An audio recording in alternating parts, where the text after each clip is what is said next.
It all starts in front of a high-voltage box with a danger and electric shock warning. The young man holds several wires, thinking that if he gets caught now, it'll be the end of the line. Just then, two guys grab the young man as he tries to resist being taken back. In that moment, he realizes that being captured there would mean it's all over for him. So, the protagonist decides to touch the cables together and create a very strong short circuit. But he'd rather make a sacrifice than be captured again, and just like that, a burst of energy happens. With that, all three are hit by the charge, and the boy states that he prefers this outcome. But none of that matters because there is a heart of resurrection beating inside his chest. Even with his body badly hurt, the young man gets up and declares that he will never truly be gone. This is the beginning of the story of Resurrection Boy, and the secret about this special organ. In this world, there are many different hearts, and each one has a unique characteristic. This bizarre mutation affects only a minority of people and brings with it strange abilities. Depending on the type of organ, the user can manifest powers that surpass those of humans. Because of this, these individuals became known to everyone as heart mutants. Many envy this gift and say it's a divine blessing, but the reality is quite different.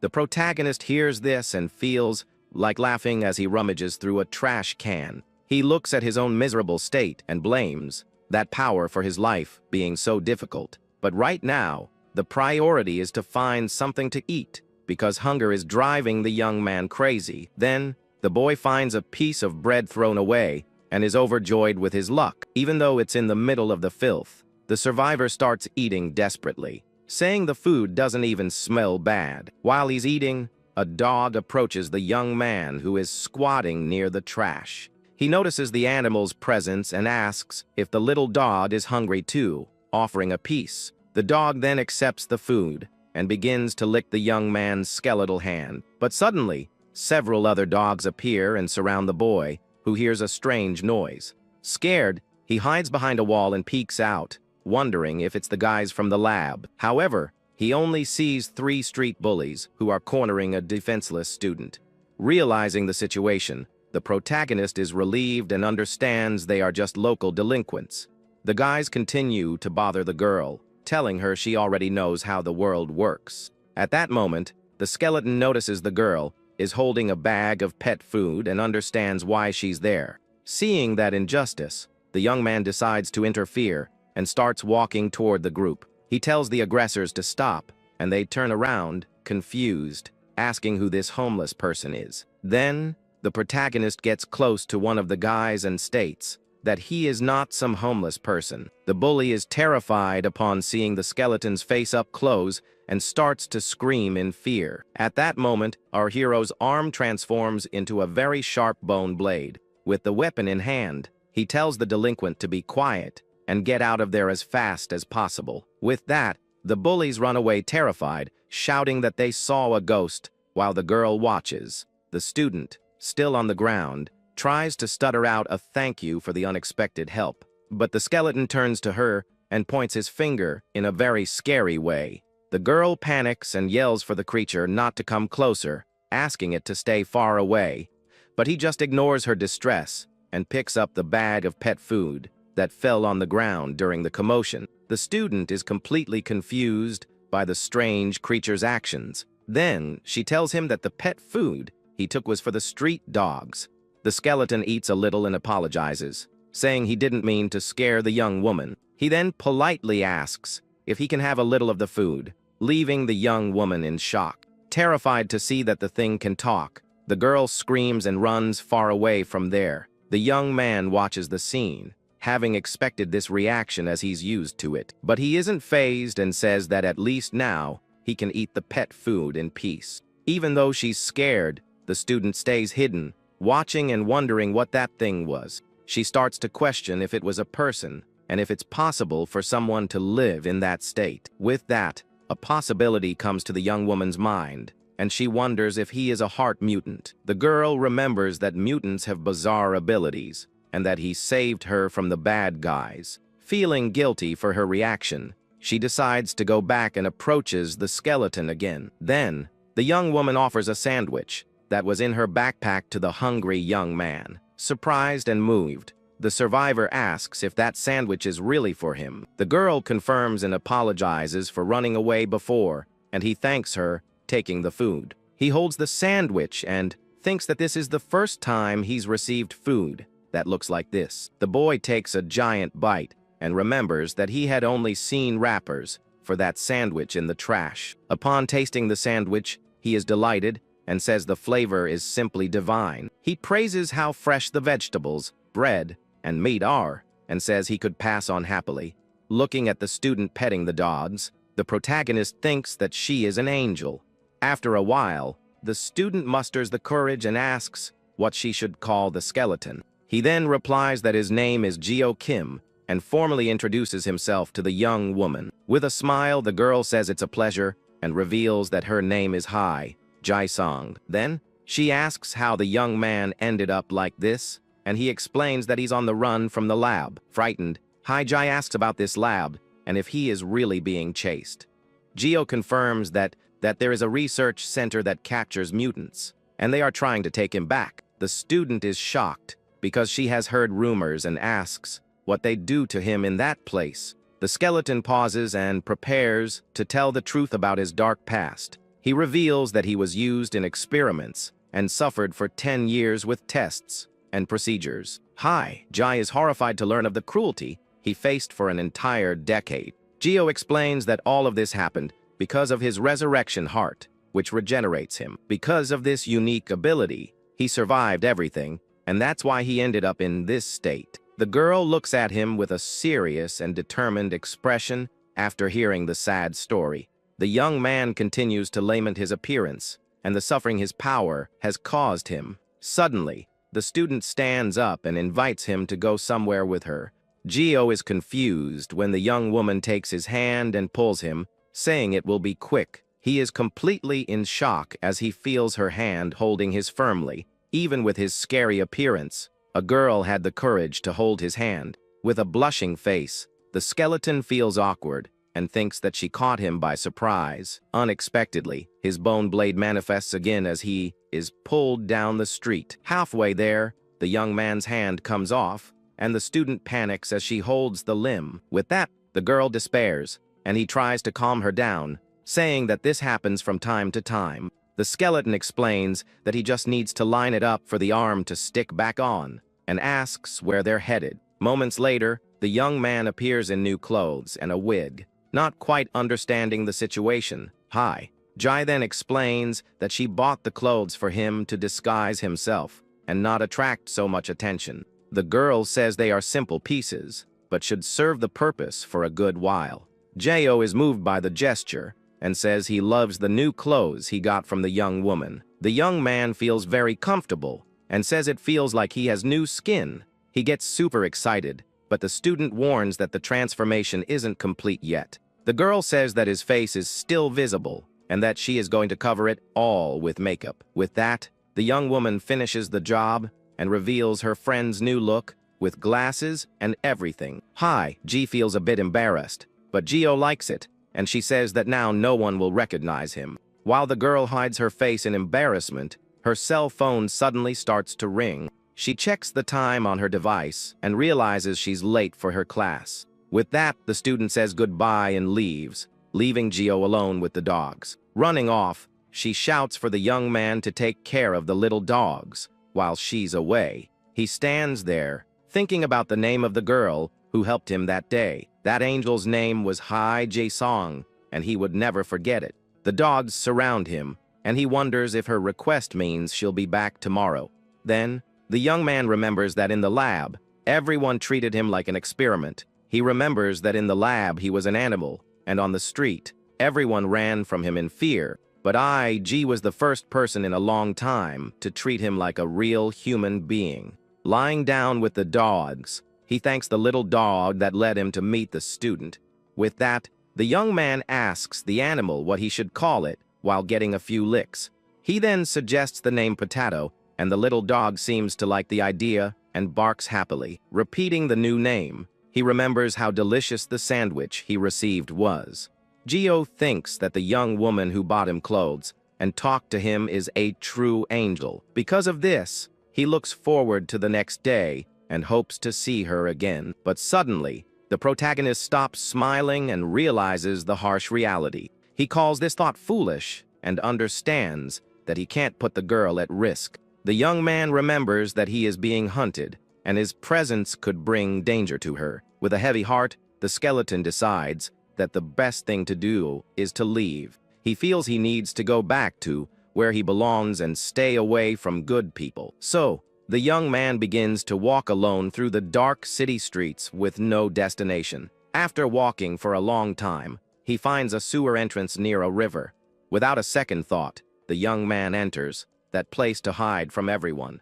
He ends up fainting on the dirty ground and remains unconscious there for a long time. Upon waking up, the young man is startled to see that he is holding a rat by its tail. He gets up and thinks that he can't just sleep anywhere, as he passed out from exhaustion. Soon after, hunger strikes, and the protagonist feels his stomach rumble loudly. The young man knew he would get hungry, so he saved some pet food before leaving.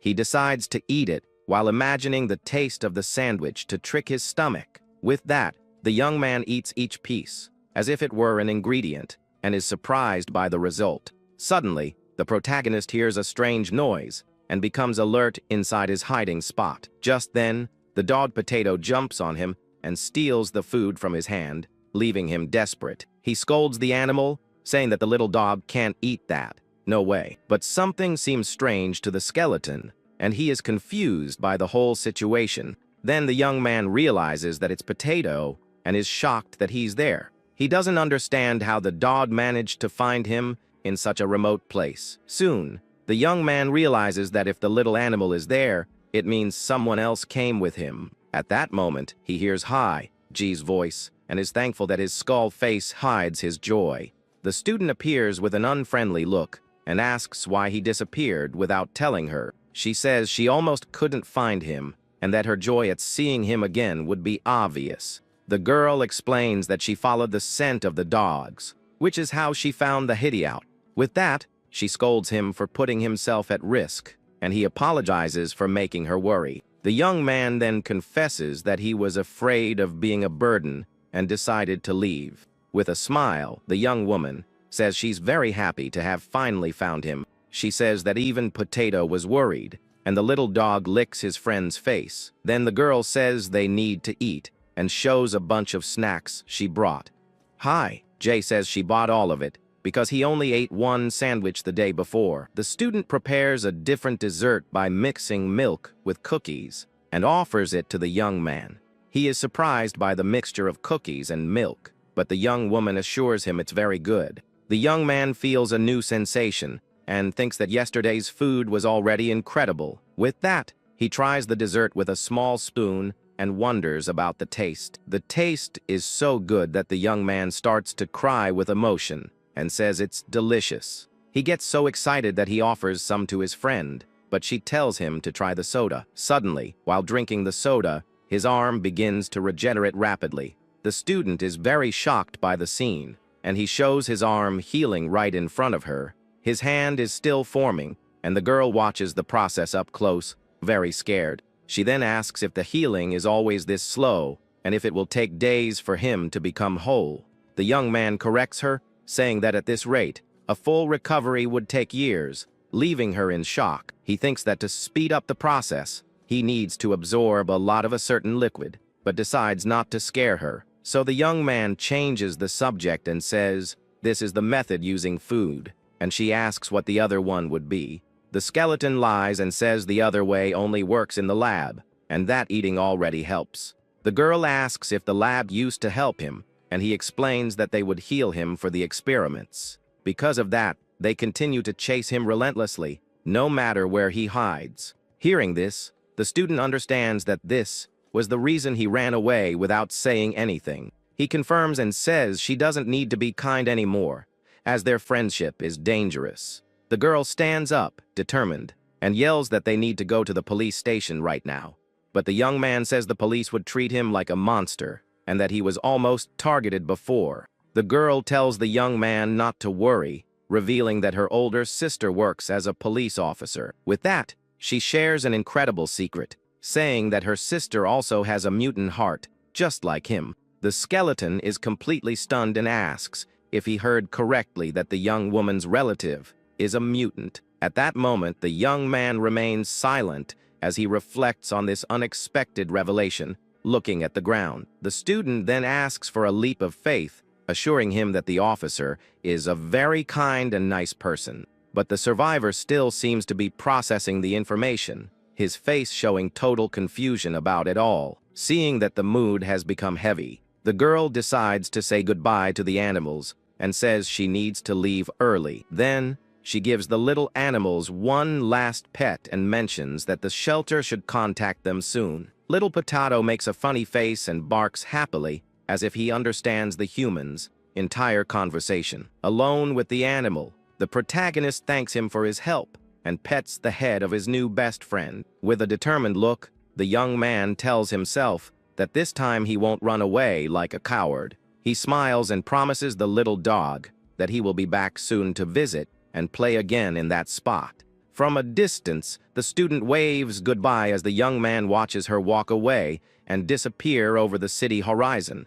Putting on his hood, the young man thinks that after 3 years on the run, someone has finally reached out a hand to help him. He remembers his friend's smile and feels that having someone by his side is a very strange and new sensation. Walking down the street, the hero wonders if he can finally live in peace without having to be a perpetual fugitive. But suddenly, bright lights hit his face, and he stops in the middle of the road, unaware of the imminent danger. Seeing the scene, the girl freezes in terror, her expression changing completely as she notices the fast vehicle. With the violent impact, the skeleton's body is thrown far away, and his glasses fly off as he spins in the air. At that moment, the young man hits the asphalt hard and lies on the ground, showing no sign of reaction. A huge henchman grabs the student, covering her mouth as she tries to scream for her friend. With that, several men in suits run towards the protagonist, and one of them is holding a baseball bat. At that moment, 2 henchmen take the chance and lift the young man's body, who is still dazed. In the background, a lighter is lit, and a small flame illuminates the scene, revealing a new character. A man with a scar lights a cigarette and says that he has finally found that pathetic piece of scrap. The leader then orders them to take him, because he will pay for everything he put them through during the chase. The 3 black cars speed off, taking the captured protagonist to an unknown location. But through the car's rearview mirror, it's possible to see the skeleton being dragged by a rope around his neck. The young man coughs as he is pulled along the asphalt, and we realize that 2 other bodies are being taken along with him. With a face full of anger, the young man curses himself for being captured in such a humiliating way. He needs to stop them at any cost, so he starts digging his hands into the ground to try and stop the car. The protagonist screams that this is all his fault, and his expression shows deep despair. He blames himself because even G was dragged into this mess, and now she's trapped inside the car. The friction with the asphalt is completely destroying his hands, but the young man doesn't give up the fight. The young man coughs and continues to be dragged down the road, but he still resists with all his might. He feels powerless and realizes that with his useless ability, he can't do anything to save them. Hopeless, the young man begins to plead for help, asking for someone to please save him from this nightmare. Unexpectedly, several dogs appear out of nowhere and start jumping towards the kidnappers' cars. The little dogs, including Potato, bite the rope hard, and the protagonist is shocked by their loyalty. With that, the animals unite and pull the young man's body back in an attempt to slow down the vehicle and save him. With the combined strength of the animals, the rope finally snaps, and the young man is left behind on the asphalt. Noticing the situation, the vehicle's driver brakes sharply, skidding the tires on the road. The car comes to a complete stop, and the protagonist is left lying on the ground, surrounded by all his 4-legged friends. The dogs bark and snarl, protecting the young man's injured body, who is badly hurt on the ground. Inside the vehicle, one of the kidnappers gets angry and curses when he sees that the animals are messing everything up. With that, the men in suits get out of the car and prepare to face the pack of furious dogs. One of the henchmen scoffs and asks if the mutts are crazy, as the animals continue to snarl. The skeleton on the ground seems to be losing consciousness and tries to shout for his friends to stop. Losing patience, the aggressors begin to attack the little dogs with baseball bats without any mercy. With great effort, the young man tries to get up, as he can't stand to see the little animals fighting in his place. He clenches his fist and focuses, knowing he needs to do something to help his friends. At that moment, one of the dogs bites one of the men's legs with great force, even though it's injured. The protagonist gets an idea and remembers that he needs a certain liquid to regenerate faster.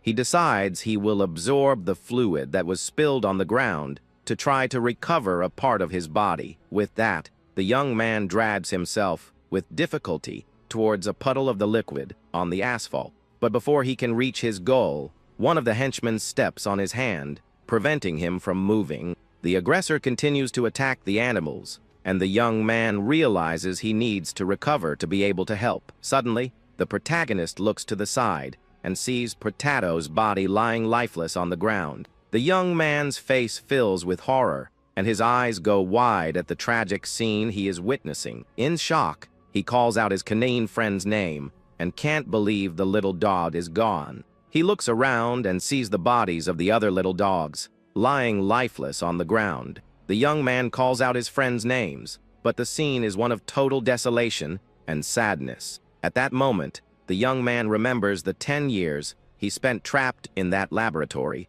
He lived in chains and suffered all sorts cruel experiments at the hands of the scientists. Every day they would give him a red substance and take parts from him in an unimaginable ordeal. The routine was always the same, and because of his power, he couldn't even choose when his end would come. Until one day he planned an escape and, by a miracle, managed to get out of that place. The young man thought he would finally be happy and free from that nightmare that lasted so long. But reality was very different, as the people on the outside looked down on him. Everyone felt fear and disgust at his appearance and treated him as if he were a monster. Because of this, he ended up living in isolation in the trash, feeling like an outcast. But something inside him begins to pulse with a very strange and powerful energy.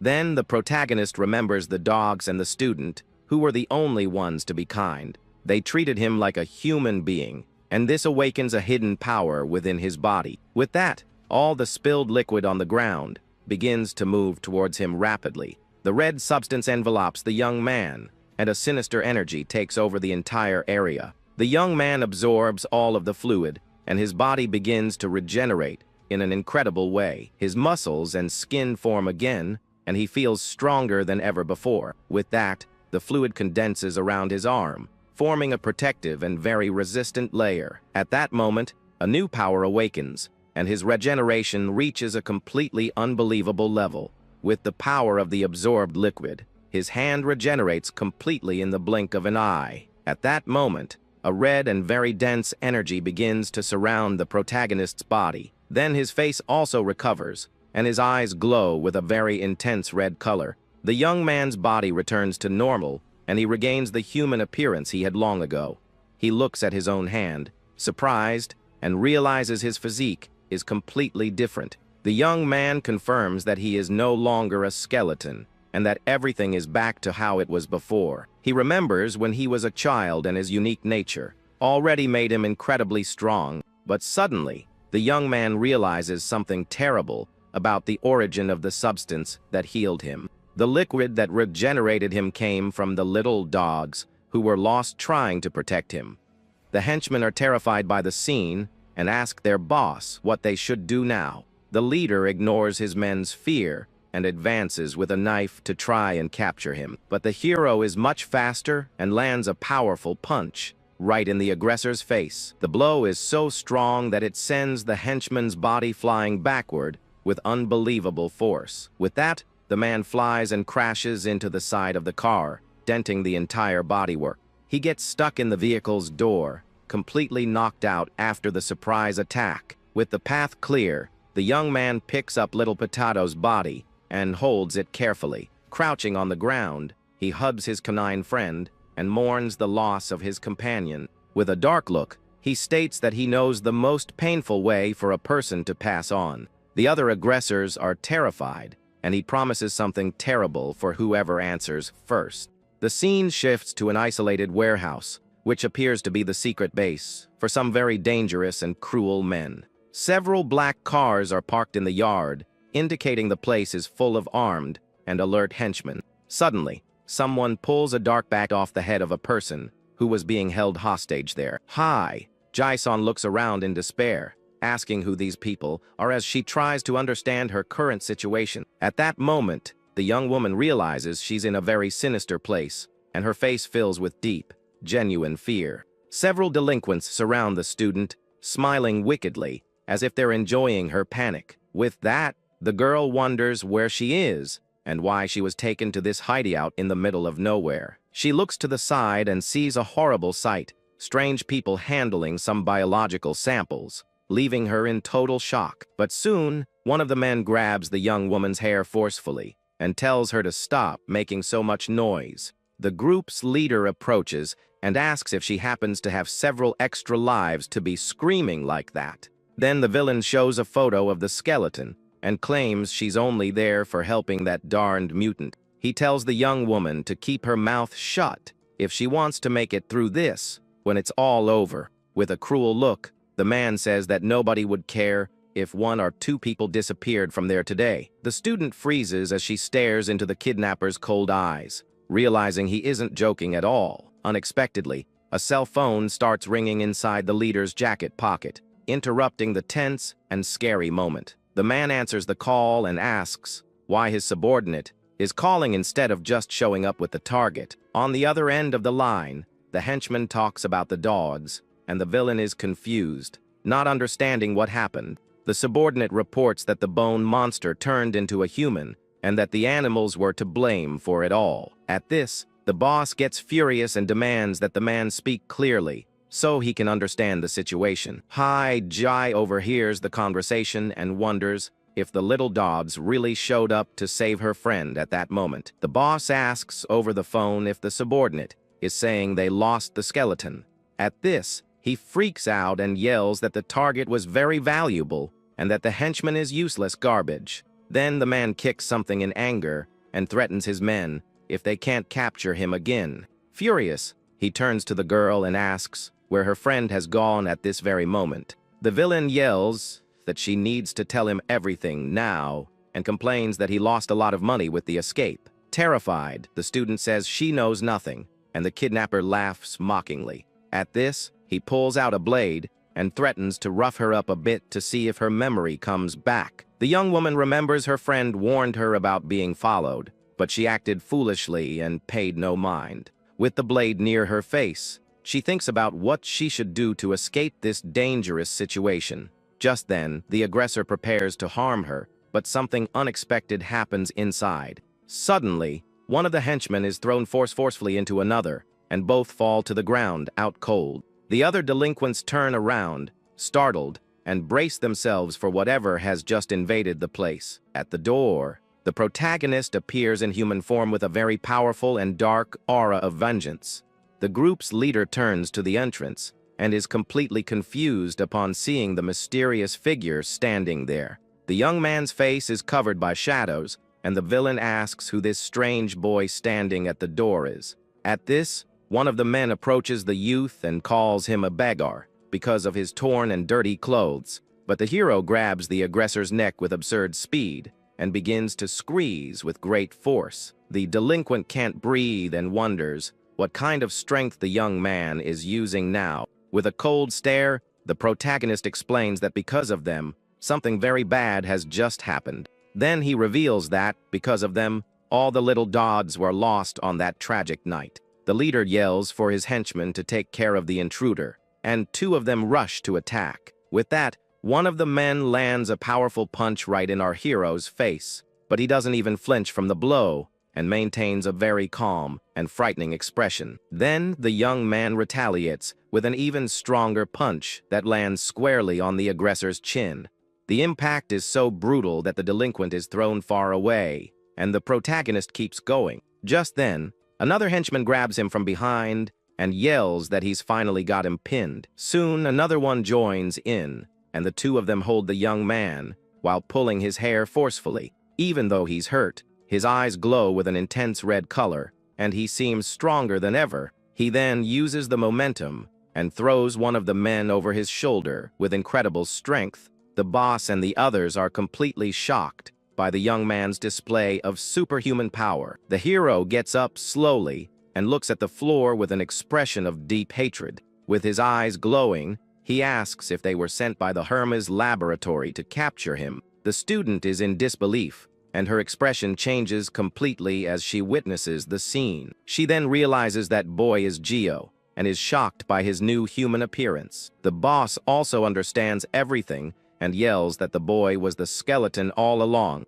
He remembers the warning that he might not recognize him if he regenerated completely. Suddenly, the leader pulls out a weapon and fires at the protagonist's back, who feels the impact. The villain thanks him for coming back on his own and points the weapon at the young man's wounded body. With that, he orders his men to grab all the weapons they received as payment for the job. The henchmen obey, and they all start firing in the hero's direction without any mercy. The boss yells that they'll make a lot of money if they capture him, and tells his men to fire nonstop. With that, the young man is hit by several shots, and the villain orders them to fire until he can't regenerate. The shots keep hitting the young man's body, which is being completely pierced by the projectiles. He feels a terrible pain, and red liquid runs all over his face and torn clothes. The protagonist thinks about how his flesh is being torn apart by the projectiles passing through him. His bones are also being shattered by the rain of projectiles that won't stop. He feels that his lungs have been pierced, and because of that, he can't even breathe properly. Seeing the scene, the student despairs and screams for them to stop their cruelty. After so many shots, the hero's body finally falls to the ground, and the men celebrate his fall. The young man lies there on the ground, full of wounds, and it seems he has finally been defeated by them. But suddenly, his hand starts to move, and he touches the pool of red liquid around him. With that, the red liquid on the floor begins to be absorbed back into the young man's body. The red liquid from the defeated henchman on the floor flows toward the protagonist to heal him. At that moment, his heart of resurrection glows intensely and pulses with an absurd amount of energy. One of the henchmen notices the situation and yells desperately to the boss, warning him of the danger. The man yells that the target is coming back to life, and the young man's body begins to rise on its own. The group's leader is terrified and says he's getting up as if he were a zombie. The red liquid moves around his body and begins to heal all the wounds from the shots. Desperate, the villain orders the men to fire again and asks if they're just going to stand there watching. He feels each projectile entering his body, but this time his expression is very different. Even while taking shots to the head, he thinks that the projectiles are tearing him apart completely, but even with so many injuries, his body continues to recover in a bizarre way. But the young man realizes the pain isn't as strong as he initially imagined it would be. This is because the young man has been through much worse things in his dark past. He then remembers when he was a child and endured all sorts of torment in the laboratory. The boy was crushed by giant presses and used in cruel and inhumane tests all the time. Because of this, the protagonist claims that the experiments in that place were much more painful. Back in the present, he lands a powerful punch on the face of one of the nearby delinquents. The blow is so strong that the man is thrown far away with incredible force, with a hateful glare. The hero says that something like firearms is nothing to him now. He claims he can take this all day, and the aggressor is left with a badly bruised face. The other henchmen are terrified as they watch the young man move around with superhuman ability. However, the protagonist hits another henchman with a devastating, fast, and precise blow. The man tries to defend himself, but the force of the attack is too great, and he feels the impact of the punch. At this, the delinquent flies and crashes into a metal tank, and the hero thinks about what's driving him crazy. What angers him most is remembering the little dogs who sacrificed themselves to try and protect him. Then he unleashes his fury and starts attacking all his enemies with an absurd and fatal speed. The memory of Little Potato smiling comes to his mind, fueling his great anger even more. He continues to fight, thinking about the fact that he couldn't protect his only true friends. Seeing the chaos, the boss grabs the student and flees, yelling for the young man not to come any closer. With that, the boss threatens to shoot the student if the young man gets any closer, but the hero ignores the blackmail and lands a devastating punch right on the kidnapper's face. The blow lands squarely, and the villain feels the full force of the unexpected and brutal attack. With a look full of hatred, the young man shows that he will have no mercy for this man. He yells that he'll never be able to see his friends again, and throws the villain with a final punch. Then the man's body flies and crashes into a metal tank, which dents from the impact. The group's leader lies there, his face completely bruised after the beatdown. He looks at the protagonist with deep fear and realizes he's in serious trouble now. Terrified, the aggressor begs to be spared and promises to do anything he's told, but the young man stares at him with cold eyes and says it's far too late for any kind of forgiveness. He then lands a powerful kick right on the villain's head, who screams in pain from the attack. The impact is so strong that the ground cracks, and the man tastes red liquid in his mouth. The hero continues to attack, landing another punch with all his strength on the enemy's face. Without stopping, he delivers a sequence of rapid and brutal blows to the kidnapper's body. The speed of the punches is so great that the man can't even react in time to defend himself. After the beatdown, the villain's face is disfigured, and the young man observes the scene coldly. Red liquid drips from the protagonist's hand, which is injured after so many blows. He stands over the defeated body of the boss, who no longer moves on the dirty floor. The camera pulls back, and we see all the henchmen down and the warehouse in a state of total chaos. The young man takes a deep breath, and vapor comes out of his mouth, indicating the battle is finally over.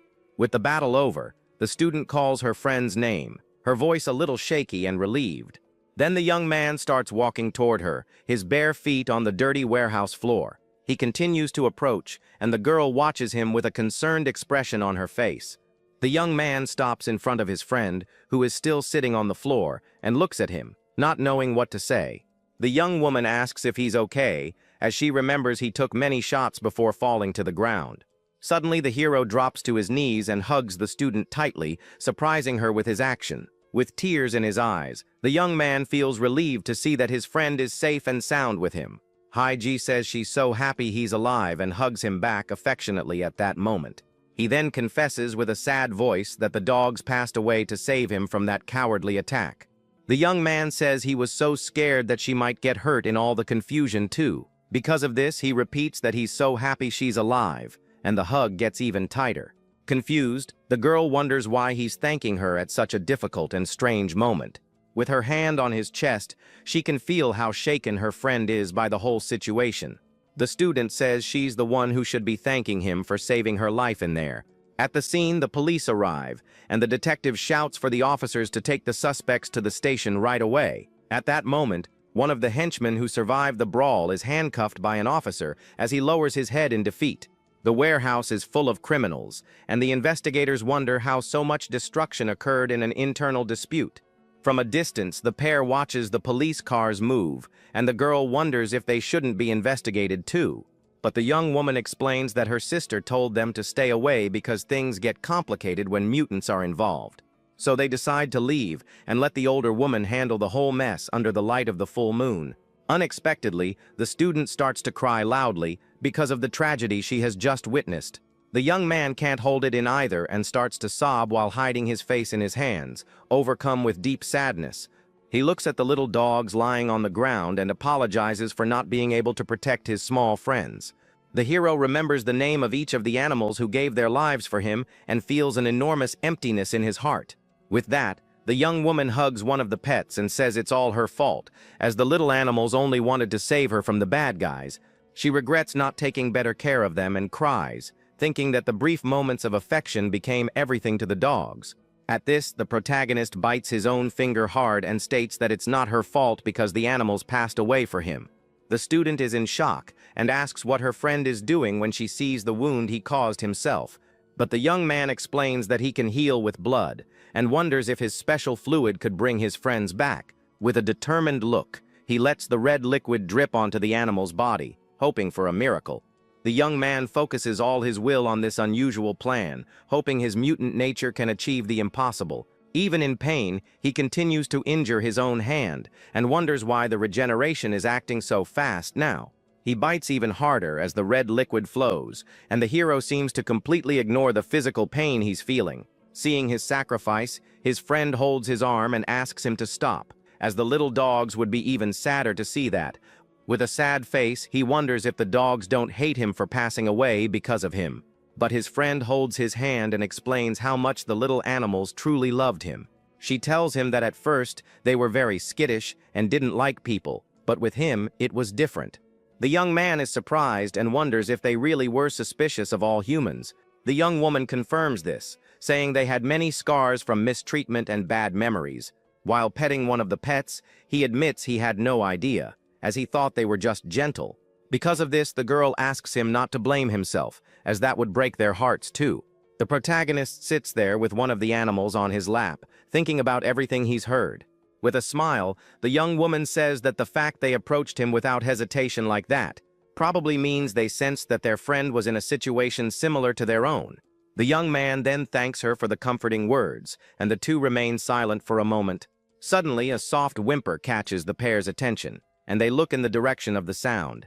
At that moment, Potato's puppy appears, and the student is very relieved to see he survived. Without understanding, they watch the little dog walk slowly toward them in the clearing. The puppy stops right in front of the young man and wags its tail while staring intently at him. With that, the hero asks the little one if he doesn't hate him, since his family was lost because of him.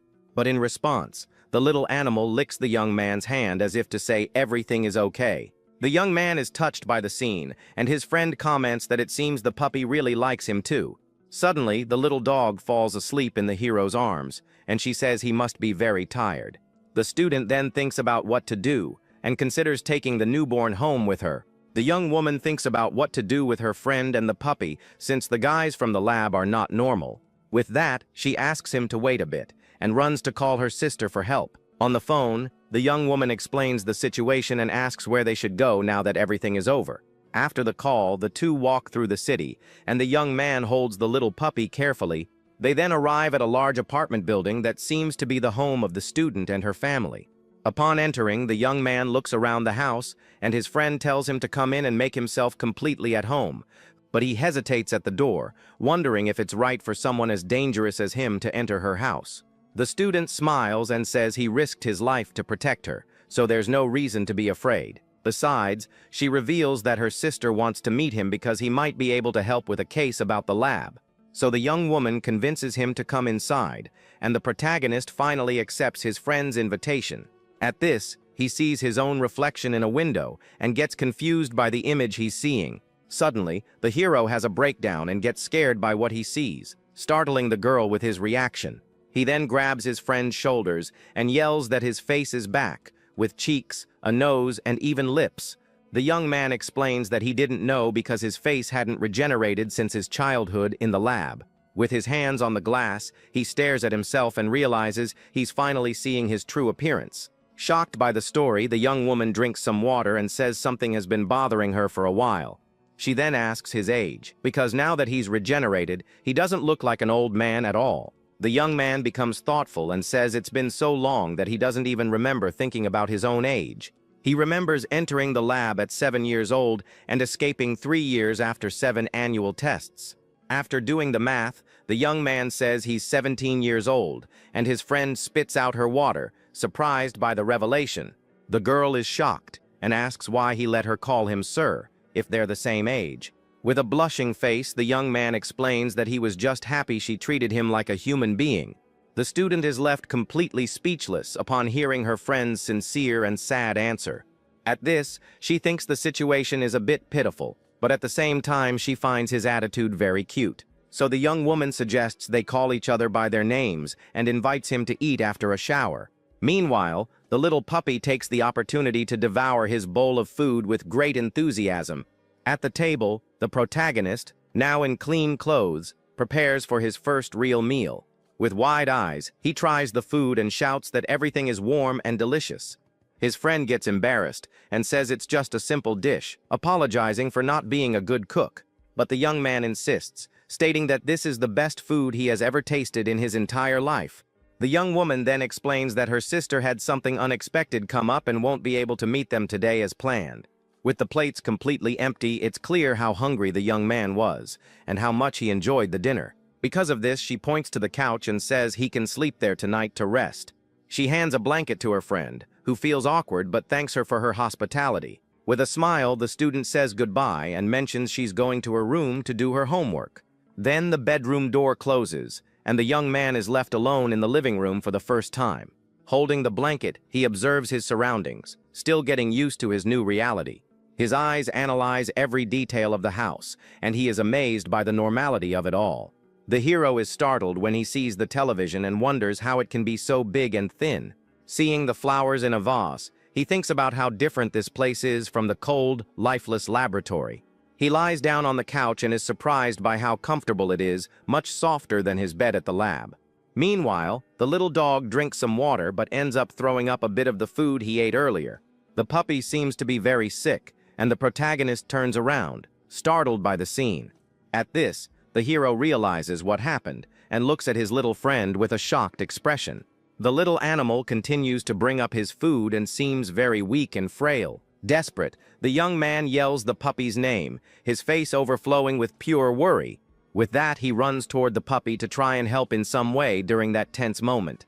The young man stops in front of the little one, who just stares at him with a confused expression, not understanding. But suddenly the little animal seems perfectly fine and just tilts its head to the side. The hero then realizes it was nothing serious and feels relieved, thinking it was a false alarm. Later, the two lie down on the couch, and the puppy snuggles up next to him in a very cute way. With the puppy on his shoulder, he thinks about how warm and cozy this place is for sleeping peacefully. Smiling, the young man asks his new companion if he's also enjoying their new safe home.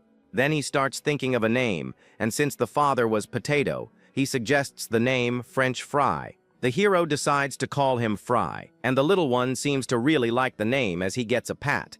With that, he finally understands what happiness is, and falls asleep feeling a warmth in his heart. His memories of that day flash through his mind, and he remembers the meal he ate earlier. He also recalls the warm shower he was able to take for the first time in a long while. The memory of being able to wash with warm water makes him very happy and grateful for that moment of peace.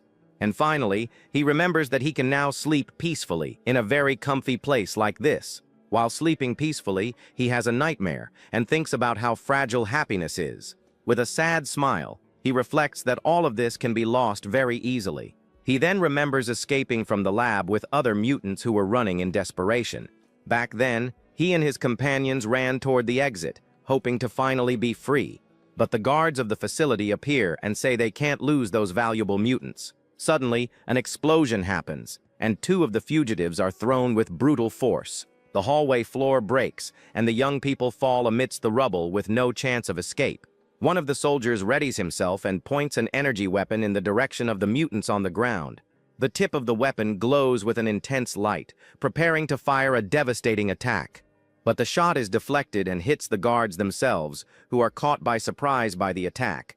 The other soldiers are completely shocked by what just happened right in front of them.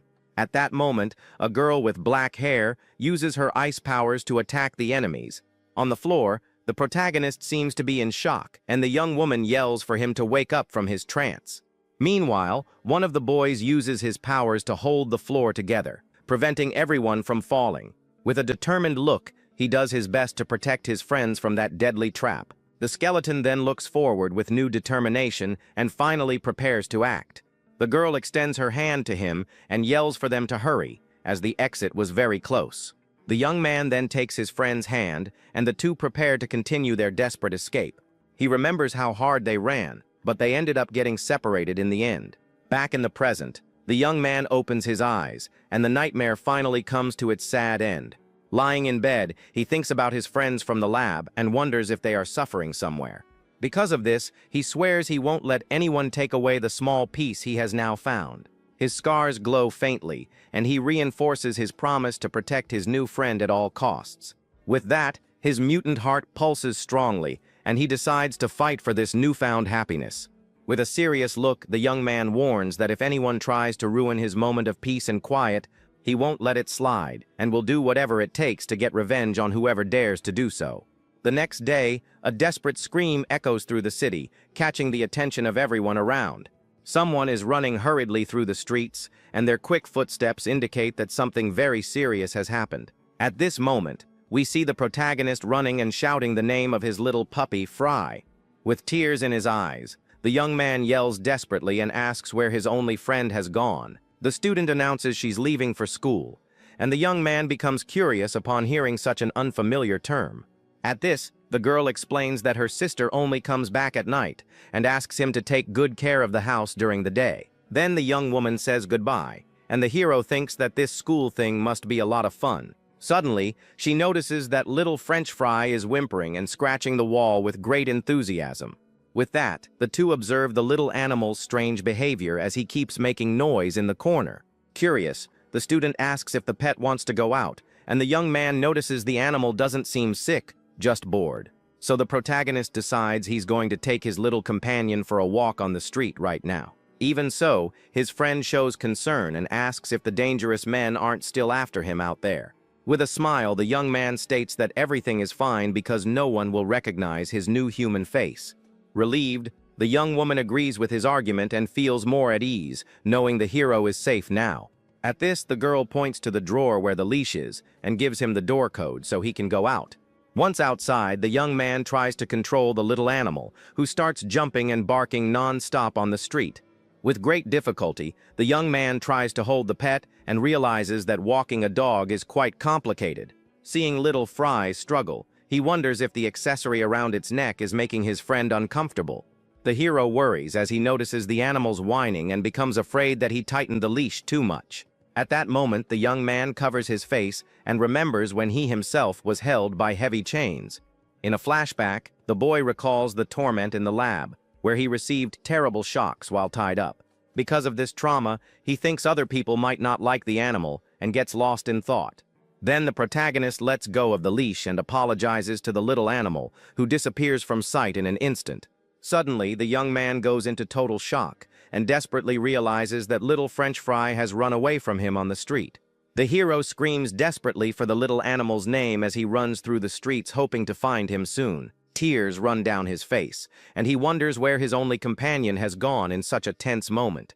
The journey of the resurrected boy continues, now with the disappearance of the pet that turned his world upside down. He then runs past several people on the sidewalk and begs for the pet to answer his urgent call. At this, the young man starts rummaging through trash cans and looks into every dark hole, his heart pounding hard. He then kneels down to look under abandoned debris, but only finds a few scared little mice there. Desperate, the young man checks behind a huge dumpster and continues his frantic search throughout the strange neighborhood. Just then, he sits on the ground and starts to cry, wondering how he'll find the puppy in such a huge place. Lost in thought, the hero imagines the worst and is terrified by the idea of the pet being run over by a truck. But his fear grows even more when he thinks that mean people could capture and hurt his little friend. The young man cries bitterly and blames himself for losing the pet just one day after promising he would always protect him. Suddenly, he stops in an alley and sees a building in the distance that seems to be the school his friend mentioned earlier. Looking at the field, he sees some students playing ball and finally spots the little dog hidden among the bushes. Little Fry is calmly licking his paw in the middle of the thicket, with no idea of the worry he caused his owner. Then the protagonist runs at full speed toward the thicket, wondering if the pet followed the girl's scent. Unexpectedly, a man passing by gets confused and looks to the side, trying to understand what's happening. With that, the young man flies past the man who tries to grab him but can't even touch the rushed youth's clothes. The instructor is in total shock and wonders how someone can be so fast as he watches the blur go by. The hero continues his desperate run, and the man yells for him to wait, but his only focus is on rescuing his pet. Meanwhile, the students continue their soccer game, unaware that a powerful mutant is now invading the premises. With that, we see the students having fun in the courtyard, while the atmosphere at the school seems lively and peaceful. In the bleachers, some students are resting and chatting about the day's gossip in a very relaxed way. Hidden behind a tree, the hero observes the area cautiously so as not to be noticed by anyone at that moment. Just then, he focuses his gaze on a specific group, trying to catch every detail of their seemingly important conversation. Soon, the young people start discussing the origin of mutants, and whether the rumors about the lab are actually real. One of the boys shows on his phone that the reward for a captured mutant is as high as 1 billion won. Hearing the astronomical amount, the protagonist realizes how people on the outside see his kind merely as a commodity. With that, the young man decides he needs to find the puppy quickly and get out of there before something bad happens to him. Meanwhile, little Fry runs happily across the courtyard, with no idea of the danger that now surrounds him. In another corner of the school, some girls are recording a dance challenge to post on their social media with great excitement. After finishing the recording, they check the video and praise each other's beauty while smiling a lot. Then the group's leader looks at her phone, very proud of the result, as her friends continue with their exaggerated compliments. Unexpectedly, the little animal appears, running towards the young women, who are surprised by the cute and furry visitor. Charmed, they pick up the pet and start showering him with affection because he's so small and adorable. At this, the students decide to take a picture with their new friend to post on their stories and get lots of clicks that afternoon. But when they see the result of the picture, they notice a dark figure right behind them and let out a scream of pure terror. Terrified, the young women accuse the hero of being a weird stalker who was secretly taking pictures of them. Embarrassed, the young man steps out from behind the tree and apologizes, explaining that he was just looking for his pet.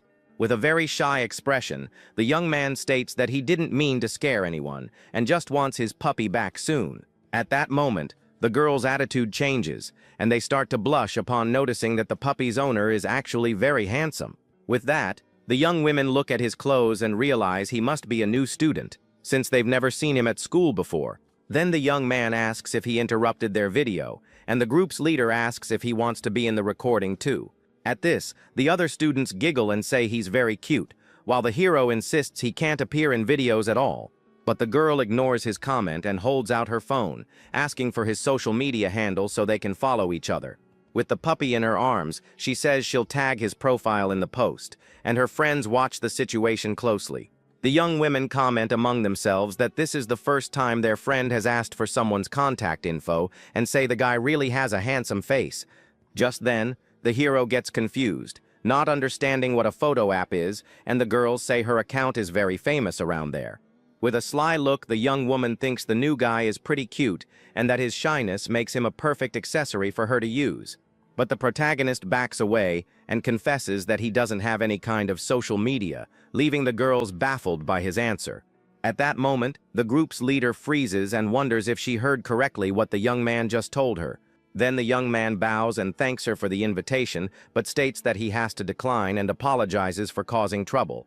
Her friends are in total shock and comment that they can't believe the most popular girl in school just got rejected like that. With that, the young woman gets furious and thinks the hero is playing hard to get, as it's impossible for someone not to want her contact info. Unexpectedly, the young man takes little Fry back and says he's taking the pet home, while the student seethes with anger inside. He hugs the pet and apologizes for getting lost, promising it will never happen again. But in the distance, a red-haired delinquent watches everything and becomes possessed with rage at the scene he's witnessing in the courtyard. The bully's friends are also watching and wonder who that strange guy talking to their boss's girlfriend is. With that, one of the youths asks if that isn't his girl, and the guy confirms with a very scary and heavy stare. The hero continues to pet the little animal, not realizing that the gang of troublemakers is watching his every move. The villain grinds his teeth in fury and thinks the protagonist is hitting on his girlfriend right in front of his eyes. With that, the delinquent asks for the ball from one of his buddies, who doesn't understand the reason for the sudden request. But the bully ignores him and prepares to kick with all his might while his friend screams in desperation at the scene. The kick is so powerful that the ball completely deforms from the absurd impact of the blow. With that, the object flies toward the target, and the aggressor states that he doesn't care one bit about the consequences. Then the ball goes straight toward the protagonist, who is holding little Fry, and is surprised by the unexpected attack. But instead of dodging, he stops the object with his face and stares at the enemy with a very cold and threatening look. His serious expression shows that he won't let this cowardly and unprovoked attack slide. With that, the little puppy remains completely safe in its owner's arms, who bravely protected it from the blow. The impact is so strong that it kicks up dust, but the hero doesn't even move from his spot, and the girls are shocked by the scene. Just then, One of the students approaches, concerned, and asks if he's okay after that ball to the face. But suddenly, red liquid starts dripping onto the ground, and the young woman screams in fear upon seeing his injury. The aggressor approaches, feigning concern, and says it was an accident because he didn't mean to hit anyone with the ball. With a fake smile, he apologizes for the mistake, and his girlfriend asks if the young man was badly hurt by the blow. Then the bully tells the young man to be more careful next time, and the hero just stares at him in silence for a moment. With his nose bleeding, the protagonist says the puppy almost got hurt, and demands a formal apology. The delinquent starts laughing out loud and points to the hero's nose, which is now bleeding from both sides non-stop. But he quickly shuts up when he remembers his girlfriend is watching and that he needs to maintain his good guy image in front of her. So he changes his attitude and asks if the young man is okay, suggesting he go to the nurse's office as soon as possible. But the young man repeats that the pet is what's important and that the aggressor should be more careful the next time he kicks the ball. He then states that everything is fine because the other guy apologized, and the bully is left completely confused by that calm reaction. So the hero leaves, and one of the bullies comments that he took the kick well, but the boss tells him to shut up. Angrily, the leader tells his henchman to find out who the new guy is, because he has developed a deadly hatred for that young man. Walking down the street, the young man thinks about the scare he had, but is happy to have found his puppy. He also smiles because, thanks to the pet, he got to see a school and watch people his age having fun. With a smile, the young man wonders if he would have made many friends if he had studied in a place like that. Suddenly, the aggressor from before calls him friend, and the hero turns around, not understanding the approach. Then the bully puts his arm around him and apologizes for what happened on the field earlier with the ball. The redhead says they're in the same grade, so now they're friends, and the protagonist is very confused by this. At this, the aggressor offers to buy him a snack as an apology, and the young man doesn't understand what he means. But upon hearing the word bread, the hero's eyes light up, as he has never eaten anything like it in his entire life. He asks if he's serious, and the bully takes him, saying he knows a place with delicious bread nearby. Then the young man asks if there will be anything for Fry to eat, and the aggressor promises to buy whatever he wants. The redhead thinks the young man must have been hungry from trying to look cool in front of the girls earlier. Suddenly, the bully sticks his foot out in front of the hero, intending to trip him to the ground. With that, the young man trips and falls hard while the aggressor just watches the scene with a cruel look. On the ground, he sees other guys and realizes he's fallen into a trap while protecting the small animal. One of the henchmen then mocks him for falling for the free snack story so easily. The other bullies wonder if the new guy is a bit foolish for believing the story about the bread. The boss says he's going to feed him a knuckle sandwich, and we see several other students lying beaten there. Surrounded on all sides, the protagonist faces the gang, and the leader insults him for being a pathetic weakling. The gang leader gets annoyed and asks why the new guy is starting trouble with him there. Calmly, the young man asks what he means, and the aggressor yells that he was hitting on his girlfriend. With that, the bully threatens him, saying that a guy like him would cry with just one good punch. The other delinquents mock the hero, and the gang leader insults him for bringing a dog to school. The protagonist covers his face and thinks he was invited to be friends, but it was actually just a fight. He then apologizes for the trouble and tries to leave, but the redhead prepares to attack him from behind. At this, the henchmen block his path and mock his attempt to escape the ambush. With a serious look, the young man tells them to get out of the way because they're scaring his little pet. One of the aggressors gets annoyed by his attitude and lunges at the young man to teach him a lesson right now. But the hero retaliates with a well-aimed punch that lands squarely on the enemy's chin, knocking him out instantly. The delinquent falls unconscious to the ground, and the others are shocked to see the mysterious boy's strength. The gang leader's face turns pale, and he can't believe what just happened right in front of him. Furious, the other henchmen advance together to try and surround and attack the protagonist at the same time. They wonder how the new guy managed to take down their friend with just one swift and precise blow. But the young man just stares at them with his cold eyes and prepares for the fight that's about to begin. At that moment, his mutant heart pulses with a dark energy, and his power begins to awaken. Then the young man dodges their attacks and hits his enemies with superhuman speed and strength. Without giving the aggressors a chance, he continues to deliver precise blows and knocks them down one by one. With a final punch, he hits the leader's face, who can't even react in time to defend himself. Then the hero ends the fight by throwing the gang leader over his shoulder with immense force. With a single blow, the hero smashes the aggressor's head into the brick wall, which cracks from the force of the impact. He then warns them that he told them to stop because Little Fry was getting very scared of all the commotion. The other students watching from a distance are terrified to see the damage the new guy caused to the wall. With that, they scream that the young man is a monster and run away, afraid of his superhuman and bizarre strength. The delinquent on the ground looks at the wall and can't believe it's cracking from the force of the punch. Terrified, the bully realizes he's in trouble and thinks that a single blow from that guy would break all his bones.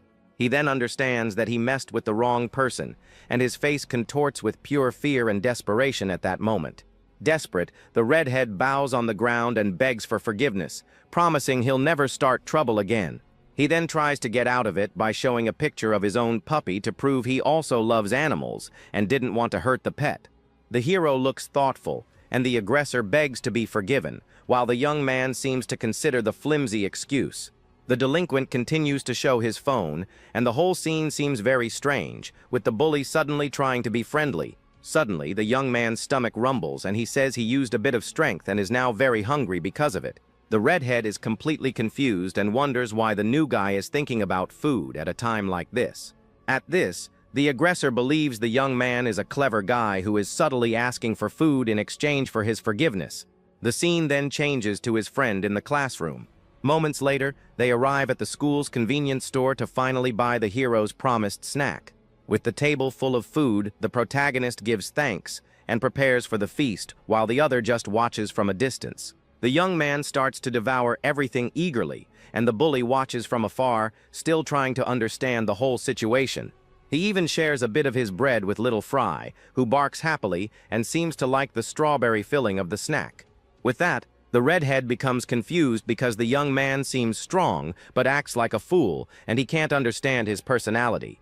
The aggressor remembers the young man sent one of his guys flying with just one punch, and wonders if he's an athlete. But he dismisses the idea because not even a professional fighter could crack a wall with someone's head. Because of this, he decides he needs to take drastic measures and calls his boss, asking for help with the situation. In an underground casino, the so-called boss answers the call and asks what his subordinate wants with him right now. Desperate, the redhead begs for help and says he's in a very complicated situation and needs backup. On the other end of the line, the man complains that he's only sought after when someone gets beaten up and calls him useless for it. Then the young man begs once more and asks him to save his reputation just this once, so he won't be embarrassed. The boss agrees to help and tells his friends that one of his henchmen got beaten up by a new kid at school. He scoffs at the situation but says he's bored and will stop by to see what's happening. The bully is relieved and thanks him, promising he'll have the target ready for when the backup arrives. With a malicious smile, the redhead hangs up the phone and swears the transfer student will regret ever being born. Suddenly, the hero offers one of his snacks to the aggressor, who is surprised by the young man's unexpected gesture. The young man says he feels bad eating everything by himself, and the other refuses the offer, saying he can have it all. With that, the bully hands all the snacks to him and says he can keep the drinks and everything else he bought. The young man is happy and shares the food with his puppy, while the redhead wonders how someone so strong can be so naive. He watches the young man feeding his pet and notices something strange on his hand, which seems suddenly healed. Then the aggressor remembers he punched the wall, but now his hand is perfectly fine, as if nothing had happened.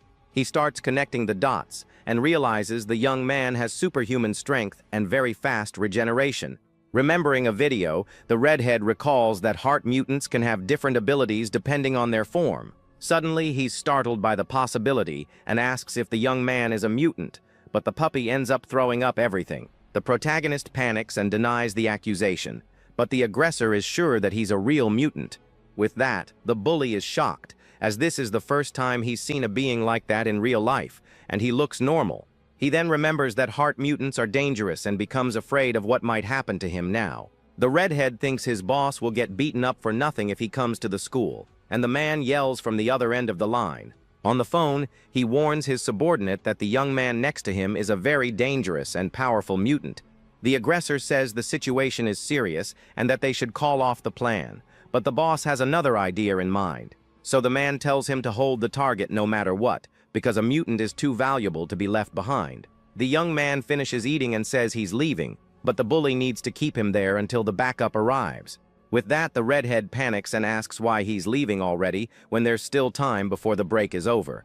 The hero smiles and explains that he needs to go home, making the aggressor even more nervous about the situation. Desperate, the bully needs a plan to stall the young man and prevent him from leaving before the right time. So he suggests they skip class to have some fun outside of school, and the protagonist is curious about the proposal. They arrive at an arcade, and the hero is amazed by the lights and sounds of such a different place. The young man walks around the place, and the bully realizes it's the young man's first time in a place like this. With his eyes sparkling, the protagonist says he didn't know places like this existed, and the redhead is shocked by the revelation. He observes everything with great attention and is impressed by every detail of this new technological world. Suddenly, the hero sees a claw machine and recognizes the plush toy his friend has on her backpack. The aggressor is in disbelief and wonders what the young man has been doing with his life to have never seen a claw machine. So he offers to pay for a game, and the young man gets excited about the chance to try and get the toy. With the bully's help, the protagonist controls the claw and is amazed to see the mechanism moving to grab the plushie. With a perfect move, the young man manages to grab the plush toy and celebrates his achievement with a shout of joy. He then hugs the toy, happy to have gotten the same one his friend has on her backpack. The bully watches it all and thinks that stalling the young man until the boss arrives won't be a problem at all. He then points to a karaoke place and asks if the hero has ever been to a place like that in his life. The two sit down, and the aggressor explains that there they can sing their favorite songs and have a lot of fun. The young man feels awkward and confesses that he doesn't know any songs, leaving the other quite surprised by the revelation. With that, he begins to sing a lullaby about a picnic and cotton candy that his mother taught him. The redhead gets annoyed and asks why he's singing a children's song in a place like that. But the young man explains that it's the only song he knows because he was separated from his family when he was a child. He reveals that he hasn't had a normal life since then and therefore never had time to learn other songs. The bully is shocked by the story and starts to feel bad about the young man's sad past, who seems so alone. He wonders if heart mutants are always so different and begins to change his opinion about the young man. With a pitiful expression, the aggressor feels his heartache and realizes he's getting attached to the mysterious boy. He then offers the hero money and says he's going to show him a whole new world starting right now. Suddenly, the two start playing a drum game with great energy, and the redhead shouts for him to hit it faster.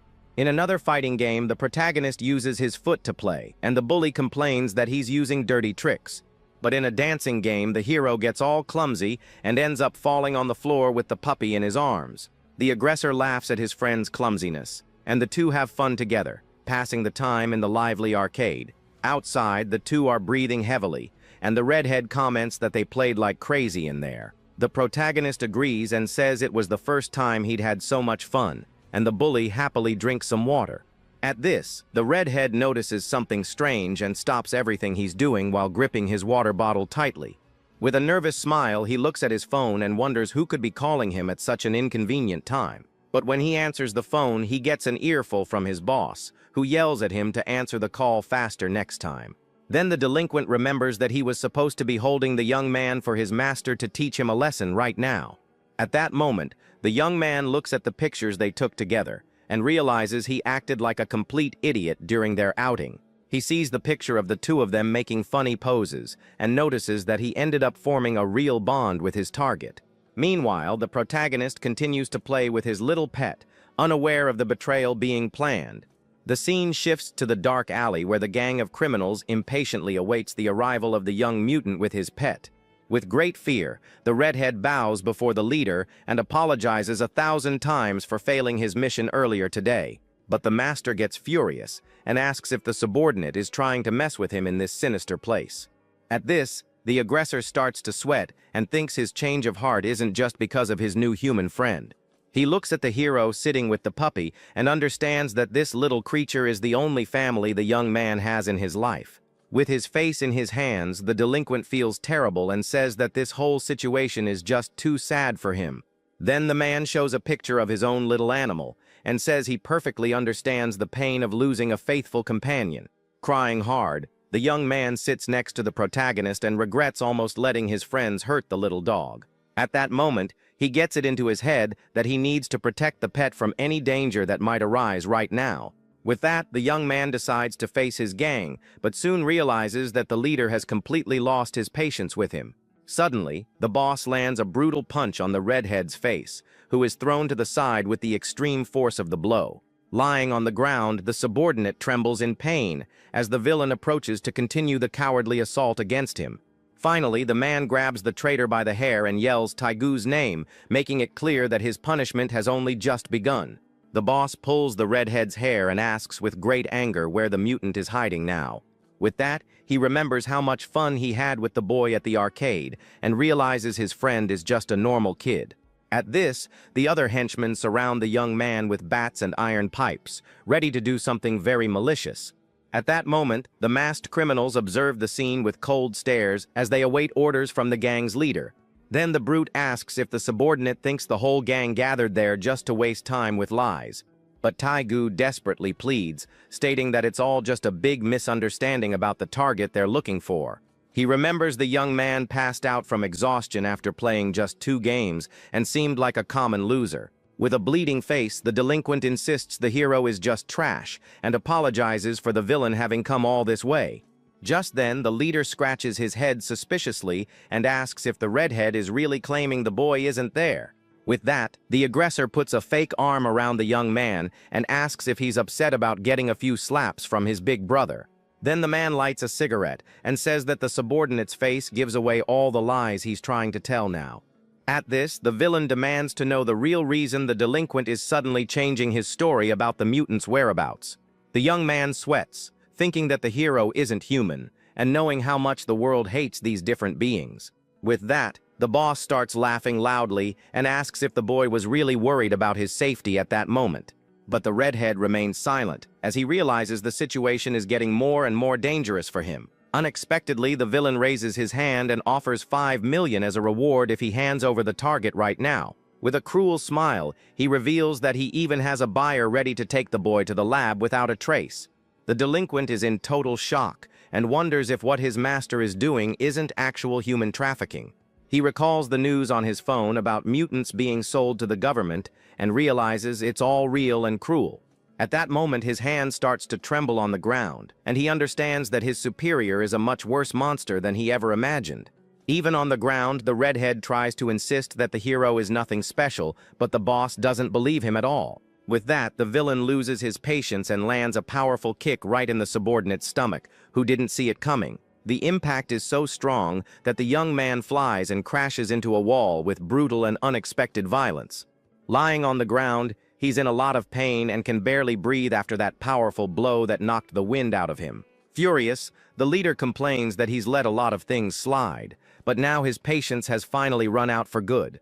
He then stomps on the delinquent's head with all his might and calls him frustrating for lying to him. At this, the man orders his henchmen to beat the traitor until he finally tells the whole truth about the mutant.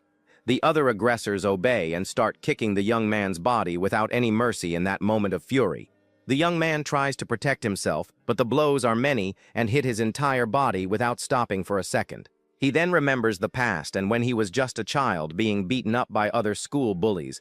Back then, the little boy begged them to stop, but they continued with their cruel and cowardly assaults. Suddenly, his future boss appears and asks why those new kids were beating up a friend of his like that. Scared, the aggressors flee, and the man tells the young man to come with them because he's part of the gang now. The little boy looks at him with admiration, and the leader calls him by name, asking if he was okay after everything. In another memory, the man teaches him how to fight and says he's his older brother from now on in that family. He used to think his master was loyal, a good fighter, and that he never left anyone behind back then. But back in the present, the redhead continues to get beaten, and his admiration for the boss seems to have completely vanished. The delinquent recalls that he wanted to be like his older brothers because they seemed so cool and strong before. The villain wonders if the young man doesn't know anything, and says he can see the lie in his eyes from a mile away. Then the leader stares at him and says the young man has loyalty, and that's pretty cool of him in the end. Even all beaten up, the redhead tries to insist the hero isn't worth anything and asks the boss to believe him. But the leader explains that selling the target on his own would only get him a few bucks and that he's not smart. The man says loyalty is worthless if his body gets destroyed and asks a henchman to bring a chain.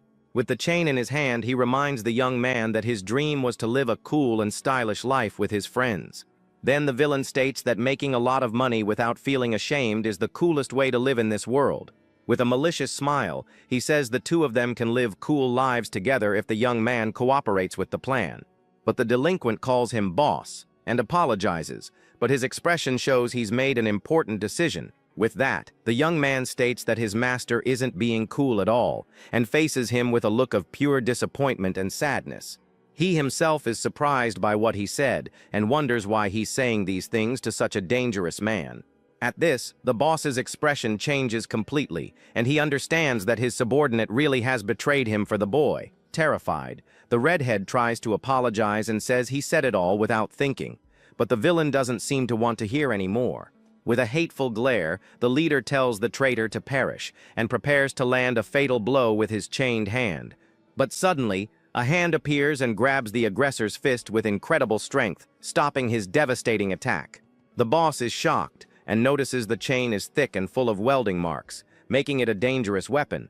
He knows a blow from that would leave a huge scar and sees the hero holding his arm effortlessly.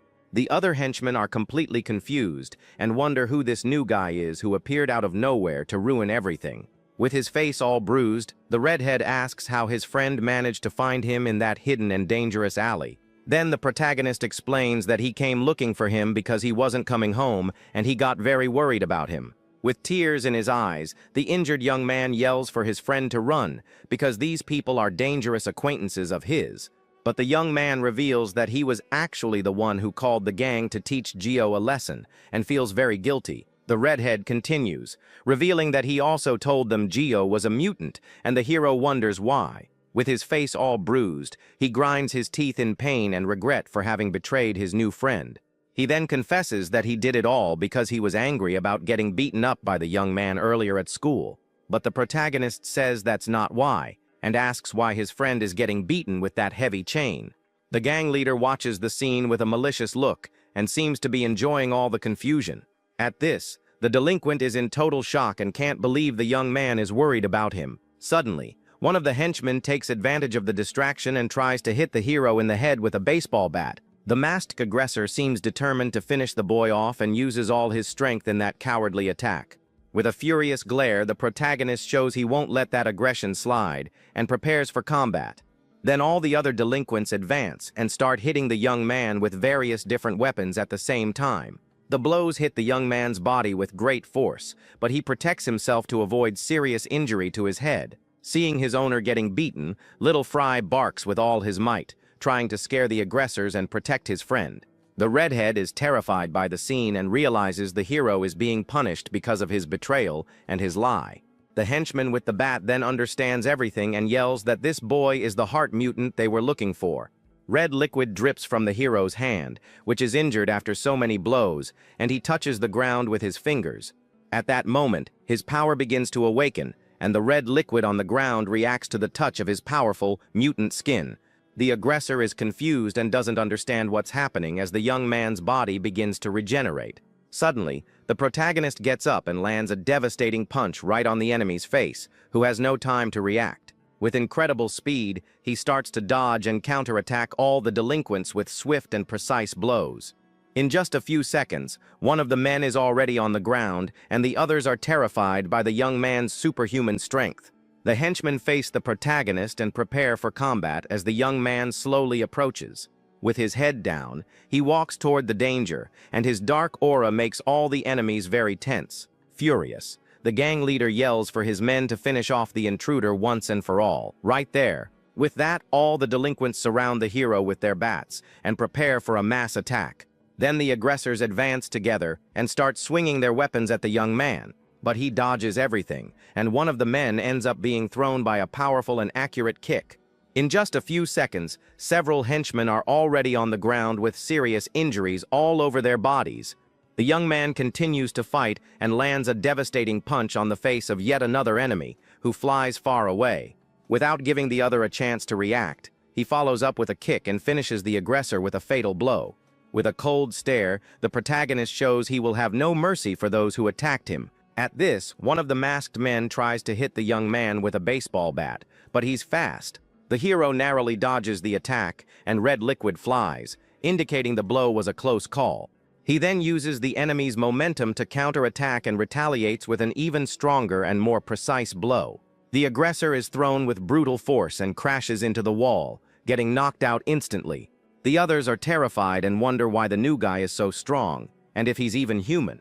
At that moment, the young man grabs another enemy by the collar and stares at him with eyes full of hatred. Desperate, the boss pulls out a sharp object and tells the others to do the same to finish off the young man. Then the villain runs and hits the protagonist with a cowardly, cheap shot right in his side. With a cruel smile, the man asks if it hurt, and mocks the young man's injury, who feels the impact. The hero coughs a little, and red liquid trickles from his mouth, indicating the attack was much more serious than it seemed. The villain then freaks out and starts striking the hero repeatedly, yelling for the monster to just be gone already. But the young man grabs the blade with his hand, and red liquid drips, indicating the strength of his grip. With that, the gang leader is completely confused and can't understand what's happening. The protagonist stands up and with a cold voice tells the aggressor to stop trying to pierce him like that. He then pulls the object out of his own chest and holds it firmly, leaving his enemy unarmed. Terrified, the man asks what kind of heart he has to withstand such an injury and still be alive. The young man stares at the aggressor and asks if he's curious about his true, powerful mutant nature. Without answering, the hero returns the blow, striking the villain's leg, who screams in pain from the surprise attack. Seeing the scene, the other henchmen panic and realize they shouldn't have messed with a mutant. With that, the young man throws the makeshift weapon to the ground and prepares to finish off the remaining enemies. His eyes glow with an intense red light, and he lunges at the fugitives with absurd speed. He then warns them that now that they know his identity, none of them will escape this place alive. His hateful expression makes it clear that he will have no mercy for those who hurt his new friend. Meanwhile, Little Fry barks happily as if he's cheering for his owner to finish off all the villains. In a few seconds, all the henchmen are on the ground, their faces completely disfigured by the blows. The protagonist stands in the middle of the alley with all the defeated enemies and his puppy by his side. On the ground, the redhead calls his friend's name, still shocked by the display of power he just witnessed. He then asks if the hero is okay and offers to call an ambulance because of the serious injury. But the young man says he's perfectly fine and touches his chest to show there's no longer any wound there. In shock, his friend realizes the hole is gone and is left speechless by the young man's incredible regeneration. With a bleeding nose, the redhead stares at his friend, in total shock at his regeneration power. He then looks away, his expression filled with guilt for betraying the only friend he's ever had. Amidst the defeated enemies, the protagonist apologizes, leaving the delinquent even more confused by everything. Suddenly, the young man clenches his fist tightly and seems to be controlling himself to keep from exploding with anger. On the ground, the young man hits his own head and curses himself for being an idiot and choosing the wrong friends. The hero is surprised and asks if his friend was really trying to sell a friend like that. With his face to the ground, the delinquent asks for forgiveness and confesses that he betrayed him because he was close to those bad guys. He explains that he thought it was cool to hang out with the gang and that deep down he's just a thug like them. But the protagonist approaches and extends a kind of white cloth to the young man, who doesn't understand the gesture. The hero says his nose is bleeding and tells him to use it to clean his face right away. The redhead asks if it's really for him to use, and his friend just confirms with a simple, calm gesture. But upon taking the object, the delinquent realizes it's a puppy training pad and is shocked. Even so, he decides to use it to clean his face and says he doesn't deserve to be treated like a real friend. With a smile, the young man says that means he wasn't the only one who saw them as friends, and that's enough for him. His friend is left speechless by the young man's kindness and stares at him with eyes full of pure admiration. At that moment, tears start to stream down, and the redhead can no longer hold back all the emotion he feels. He then gets up and hugs the protagonist tightly while crying and apologizing for everything he's done. In the midst of the chaos, the young man says that Gio is a really cool guy. and the two finally make peace. On the ground, the gang leader says he's thought about his mistakes and begs to be let go. He then promises he won't tell anyone that the boy is a heart mutant, but his friend gets angry and can't believe what he's hearing from the man. With that, he kicks the leader's face and yells at him to apologize before begging. The redhead screams that the guy is scum and that he's as big as a pig. He keeps hitting the leader while saying he knew from the start he was just faking it. The protagonist just watches as his friend screams for the man to be done for and then asks if they were ever friends. Then his companion asks what they should do with these guys and suggests roughing them up some more. However, the redhead suddenly yells for everyone to wait a second, leaving the hero confused. On the ground, the leader begs them not to call the police and swears he'll never talk about what happened again. Suddenly, they hear a noise and look up to see someone calling for officers nearby. Two police officers show up, saying they're from the local station and that a resident reported a disturbance. The defeated gang members look up in total shock at the arrival of the authorities. The redhead quickly runs towards the officers, saying he was just about to call them. Then he points to the group and says they're scumbags who are in the business of selling people. The boy also claims that if they go to their hideout, they'll find proof for days. He continues, saying they are all over 20 years old and are real criminals, making the leader scream, "No!" Hearing the scream, the redhead looks surprised, and the main character just watches the whole scene. Suddenly, the leader throws himself on the ground and starts screaming for someone to help him. He then says his bones are broken and that he was even poked in the leg, confusing the friend. The man on the ground then points to the protagonist and says he looks like this because he was beaten up by him. Outraged, the redhead yells that this is nonsense and asks who really beat up whom. The hero stands still with his puppy and wonders if they really plan to leave him in pieces. The leader points to the young man and says he's perfectly fine, while they are all injured. Then all the other gang members throw themselves on the ground, faking pain and lying about what happened. One of the police officers asks everyone to calm down and says they can explain the details at the station. But the leader points to the young man and shouts that the most important thing is that he's a heart mutant. The protagonist is shocked to hear this as the man asks if a mutant can just go around hitting people. The guy keeps questioning if there isn't a special law for mutants, and the officers exchange serious looks. Then one of the officers asks if he really is a mutant and asks for his registration card or number. The young man replies that he doesn't have anything like that, which makes the officers suspicious. At that, the officers ask if he's an unregistered mutant, as that is a violation of the law. So they decide to start by registering the young man and ask for his ID and ability. The hero panics because there's no way he can reveal his true identity. He remembers how he barely managed to stop looking like a skeleton to make it harder to track him. The young man thinks that the moment he registers, those guys from the lab will find him. But suddenly, a girl runs towards them, shouting for them to wait a second. The young woman arrives out of breath and greets the officers with a slightly tired smile. Confused, the officers ask who this young woman is who just appeared out of nowhere. Suddenly, one of the officers' cell phones starts ringing, interrupting the conversation. The girl then holds out her own cell phone and asks the officer to take that important call. On the other end of the line, a woman introduces herself as the superintendent of the Special Task Force. Startled, the police officer salutes and identifies himself as a sergeant from the local station. The superintendent explains that the case is an attempted kidnapping and the mutant is a witness. She then takes responsibility and tells him to follow her orders and report to his superiors. The sergeant shouts for the others to only take in the bad guys and let the others go. While being cuffed, the gang leader asks why only they are being taken in if they were the ones who got hurt. He yells furiously and wants to know who was on the phone to make them change their minds. As the gang is led away, the young woman waves with a smile, and the villain wonders who she is. The protagonist then asks the girl what happened and how she knew where to find them. The young woman explains that she saw him at school surrounded by weird guys and decided to follow them. The hero points to his friend and asks if he happened to be one of the suspicious guys. She confirms but wonders why he looks so bad now and what happened to his face. The redhead notices the way the girl is looking at him and remembers that she is the famous Song Hai.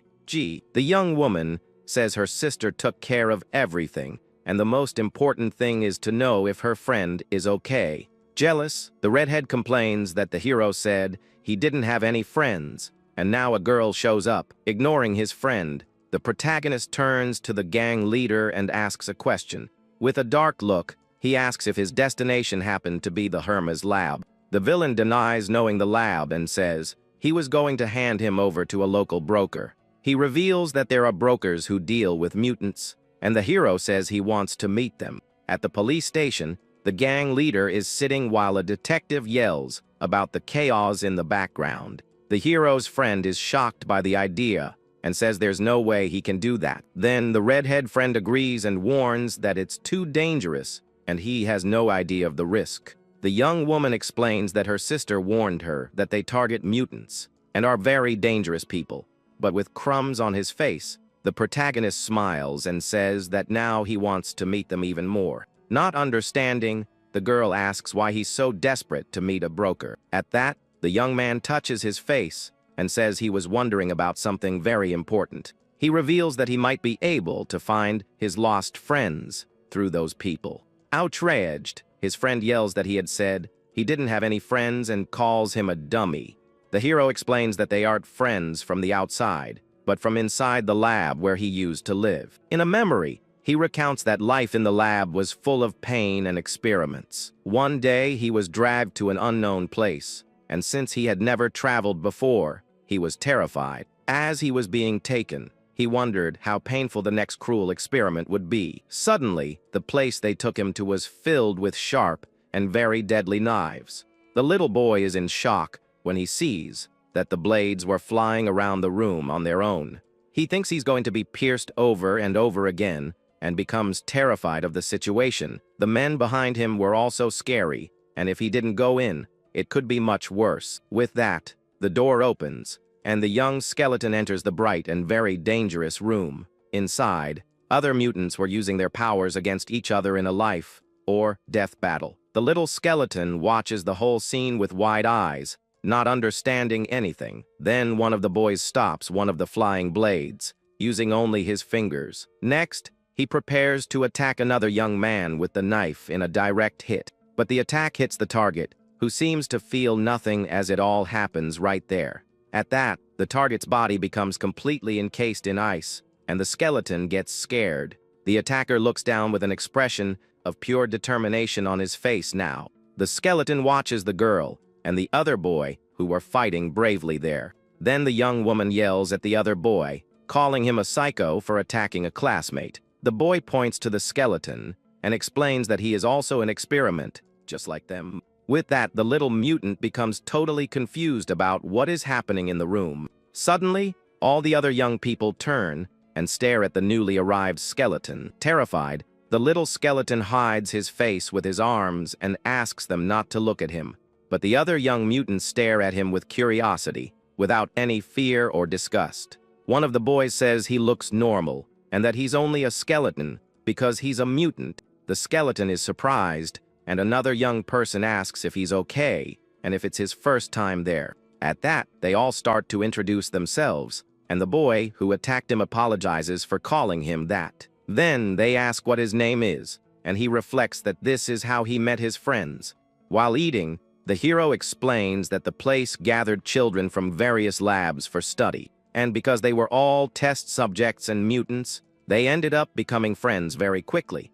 The young man becomes thoughtful and says that, because they had few classes per year, they didn't see each other often. His new friends get emotional and cry thinking about how difficult his life was. The girl then asks where his friends from the lab are now that he is free. He tells them that on the day they escaped together, they ended up getting separated because of the chase. Hearing this, the young woman understands that he wants to find the brokers because his friends might have been caught. Moved, the two say they will help the protagonist find his old friends again. The redhead friend grabs the gang leader's cell phone and says the broker's contact is in there. Looking at the screen, The hero gets scared and asks if number 7 isn't too far away. The scene changes to a warehouse where a man is screaming in pain while luxury cars are parked. Inside, several armed men run to attack a single, mysterious hooded figure, but the mysterious young man dodges the attacks and fights against the men with great skill. One of the attackers criticizes him and says that if you swing a knife that way, it won't work. He shows how the blade won't cut properly if held that incorrect way. Next, the hooded young man attacks all the men with impressive speed. In a few seconds, all the attackers are down on the ground, completely defeated by him. A man then pulls out a weapon and warns that knives don't work against that guy. He points the weapon and prepares to fire at the mysterious young man without any mercy. The hooded figure just calmly watches the man preparing to shoot. Then the young man reveals himself to be Che-1, a friend from the lab, and says his blade can even cut steel. We then see his mutant heart, which is made of several sharp, metallic blades. Suddenly, one of the men who is still standing makes a desperate run for it, trying to escape, but Che-1 throws his blade and hits the runner right in the head, knocking him to the ground. The blade returns to the hero's friend, who ends up falling to the ground from the impact. Sitting among the fallen enemies, he holds out his hand and tells them to do better next time. The scene changes, and we see the cover of the next chapter with a mysterious figure with a hood and claws. Meanwhile, the protagonist arrives in an alley and confirms that this is the meeting spot. He looks around and notices that the place is indeed very isolated and perfect for an ambush. With that, the young man prepares himself, as this is the meeting point with the mutant broker. Looking at his phone, he realizes there are still 30 minutes until the target finally arrives. He then thinks about the broker who traffics mutants and remembers that he might be one too. In a flashback, his friend asks if he's really going to meet that dangerous man. She warns him that they are criminals who hunt mutants, and some are mutants themselves. But the young man explains that's precisely why he has to go, as they might know about his friends. Although worried, his friend listens to his plan to just watch from a distance and shout if anything goes wrong. Back in the present, the young man crouches down, thinking about what he told the girl to calm her down. However, he decides that if things get ugly, he will simply capture the broker. For that, he looks for something he can use for an ambush and finds a wrench.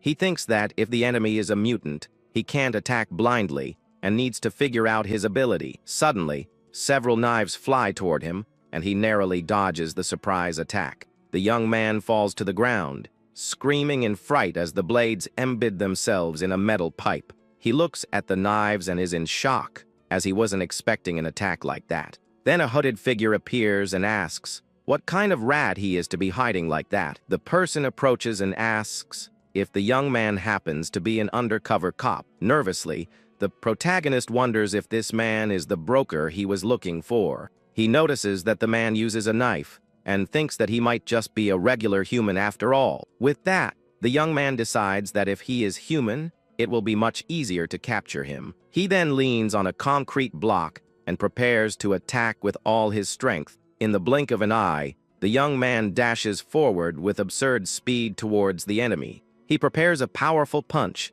aiming right for the face of the hooded man in front of him.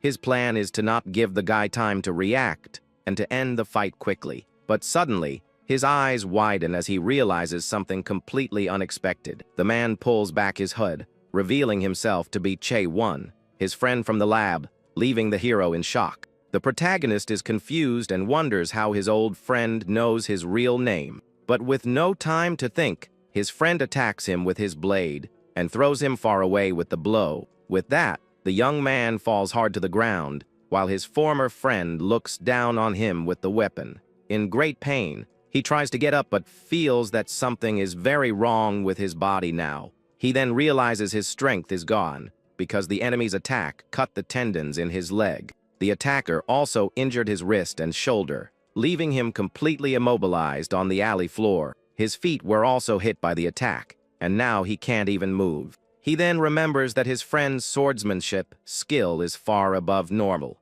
In a memory, the skeleton was guiding all his friends to the exit during the lab escape. Suddenly, a wall collapses and blocks the path, of all the escapees in the hallway. With that, the young skeleton is trapped behind, unable to get past the large debris. He becomes desperate because he is now separated from all his friends on the other side of the wall. Seeing the scene, his friend uses his blade to cut through the debris and open a path for him. The skeleton watches his friend's brave act and is very grateful for his help. With a determined smile, the young man says he will clear the way for everyone to escape. Back in the present, the young man asks how he knew his name and confirms that he is Che-1. However, his old friend seems confused and doesn't understand what is happening there. He wonders how the young man is standing and if he happens to be a heart mutant too. Then the hero shouts that he is Kim Jae-oh, the skeleton who was his friend in the lab before. The other young man still seems suspicious and repeats the word skeleton without much belief. He points at the young man and tries to remember the Kim Jae-oh he knew in the lab. With a smile, the hero says that he's alive and that it's been a long time since they've seen each other. Che-1 stammers and asks if he is really the Kim Jae-oh he knew in the past. The young man confirms and explains that he managed to regenerate and that he was finally recognized. Happy, the young man runs to hug his friend, but the other transforms his hand into sharp claws. Without hesitation, he attacks the hero head-on with his claws, leaving the protagonist shocked. The young man stumbles backward as his former friend prepares to attack again. With his body injured, he asks why his friend didn't recognize him and attacked him like that. Che-1 observes the wound's healing and says that now he believes he is Kim Jae-oh. The protagonist shows the knives in his body and still doesn't understand his friend's attitude. The protagonist's friend continues to attack mercilessly with his sharp and deadly blade. The hero dodges the blows, but the enemy's speed is impressive and hard to keep up with.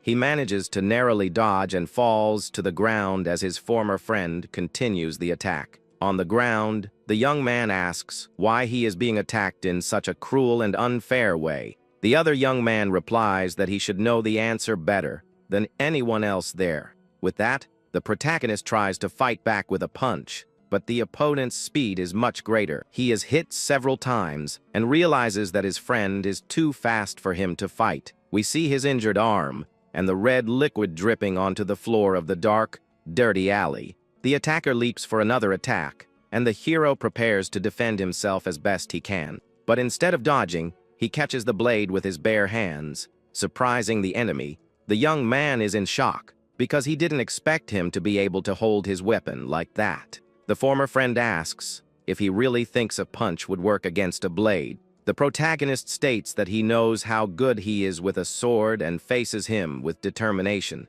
Che-1 is surprised by the young man's confidence and doesn't understand what his plan is. Then the hero grips the blade tighter and stares at him with his eyes full of hatred. The young man tries to pull his weapon back, but the other holds it with superhuman strength. Without letting go of the blade, he uses the momentum to get closer and kicks the enemy in the face. The attacker is completely shocked by the strength and fighting skill of his former friend.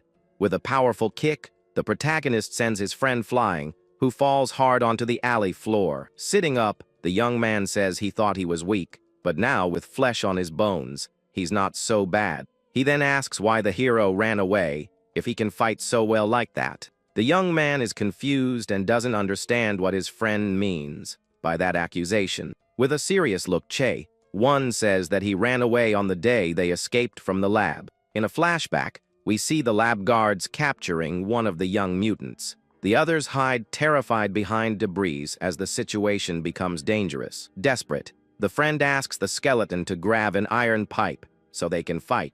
The little skeleton stands still, looking at the pipe, not knowing what to do at that moment. With a hateful look, the friend says that, at the moment they were surrounded and in peril, he claims that the protagonist ran away alone and abandoned all his friends. The hero is shocked by the accusation and tries to remember what happened that day. The hero defends himself from his friend's attack, but can't strike back in time to hit him. With a swift blow, the attacker throws the protagonist, who dodges at the last second. The young man falls to the ground once more, and the other faces him with his blade in hand, ready for more. On the ground, he asks why he's being attacked and what he did to deserve this.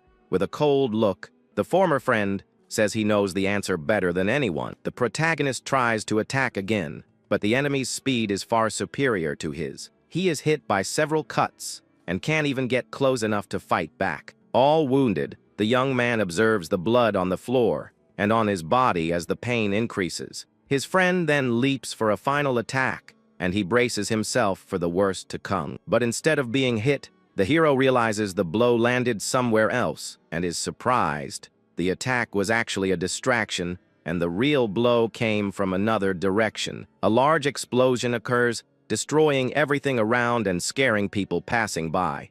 The hero's friends are terrified by the noise and think about calling the police.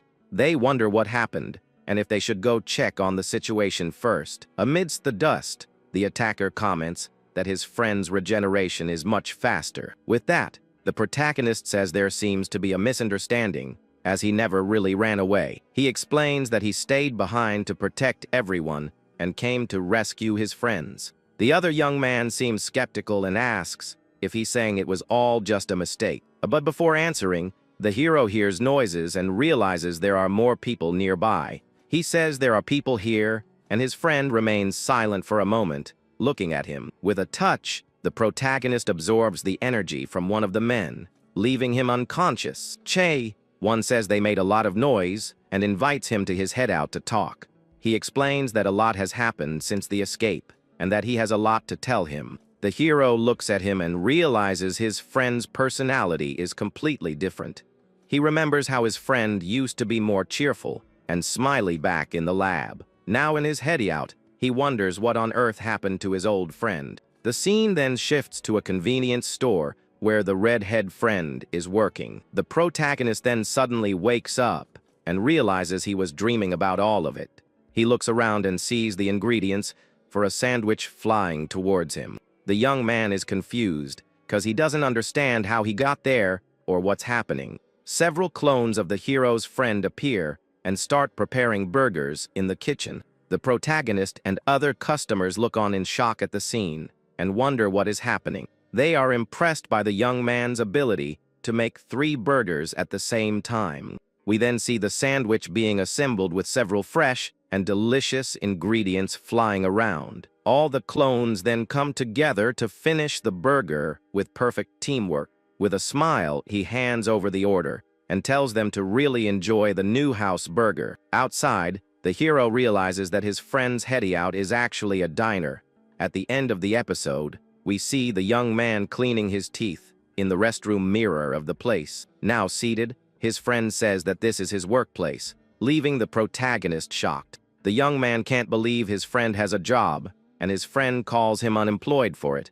But before answering, the hero notices his other friends hiding behind the sofa, watching him. He introduces them to his lab friend, saying one is a friend, and the other helped him a lot. The old friend seems surprised and comments that it must be nice to make friends, even when you're unemployed.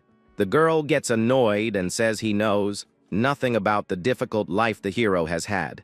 The protagonist then calms everyone down and asks his friends to stay close by in case they are needed. Sitting at the table, he faces his friend, who asks if he really didn't run away that day. The young man explains that there was a hidden bomb on the escape route they were using. He says that the moment they were surrounded by the lab guards, something happened. With his skeleton body, he could clearly hear the sound of a time bomb. The other young people were terrified and didn't notice the danger that was coming. Having been part of experiments with explosions, he recognized the sound of a burning fuse. He realized the lab planned to blow up the building to trap everyone in the rubble. He knew that the stronger ones might survive, but the weaker ones would perish in the explosion. So he grabbed as many bombs as he could and ran far away to save everyone. With the bombs in his arms, the little skeleton ran desperately away from the group. He says he might have been thrown far by the explosion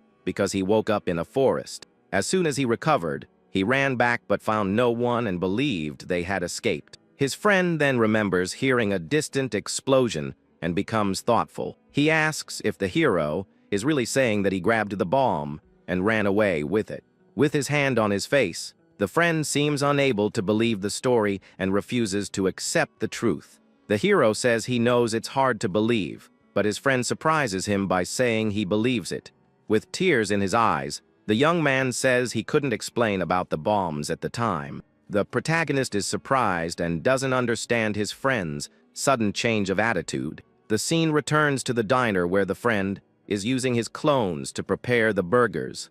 The ingredients fly around the kitchen as he works with incredible speed. The onions are masterfully chopped, and the buns are prepared to receive the fillings. He then hands the burger to his friend and says he figured something like that had happened. With a tray full of food, the young man says he heard he went through a lot. Happy, the hero thanks him and starts to devour the meal while other girls approach. They ask to take a picture with the manager, and he accepts with a smile on his face. With his arms crossed, the young man apologizes to his friend for attacking him earlier. He says he tried to attack him without even hearing his side and regrets it with tears. But the protagonist says it's okay and compliments the food, saying he's jealous of him. The friend says if it's not enough, he can eat more since he's the manager of the shop. He points to his name tag with pride, and the hero is impressed with his position there. The young man says it's very cool, and that he seems like a normal person working like that.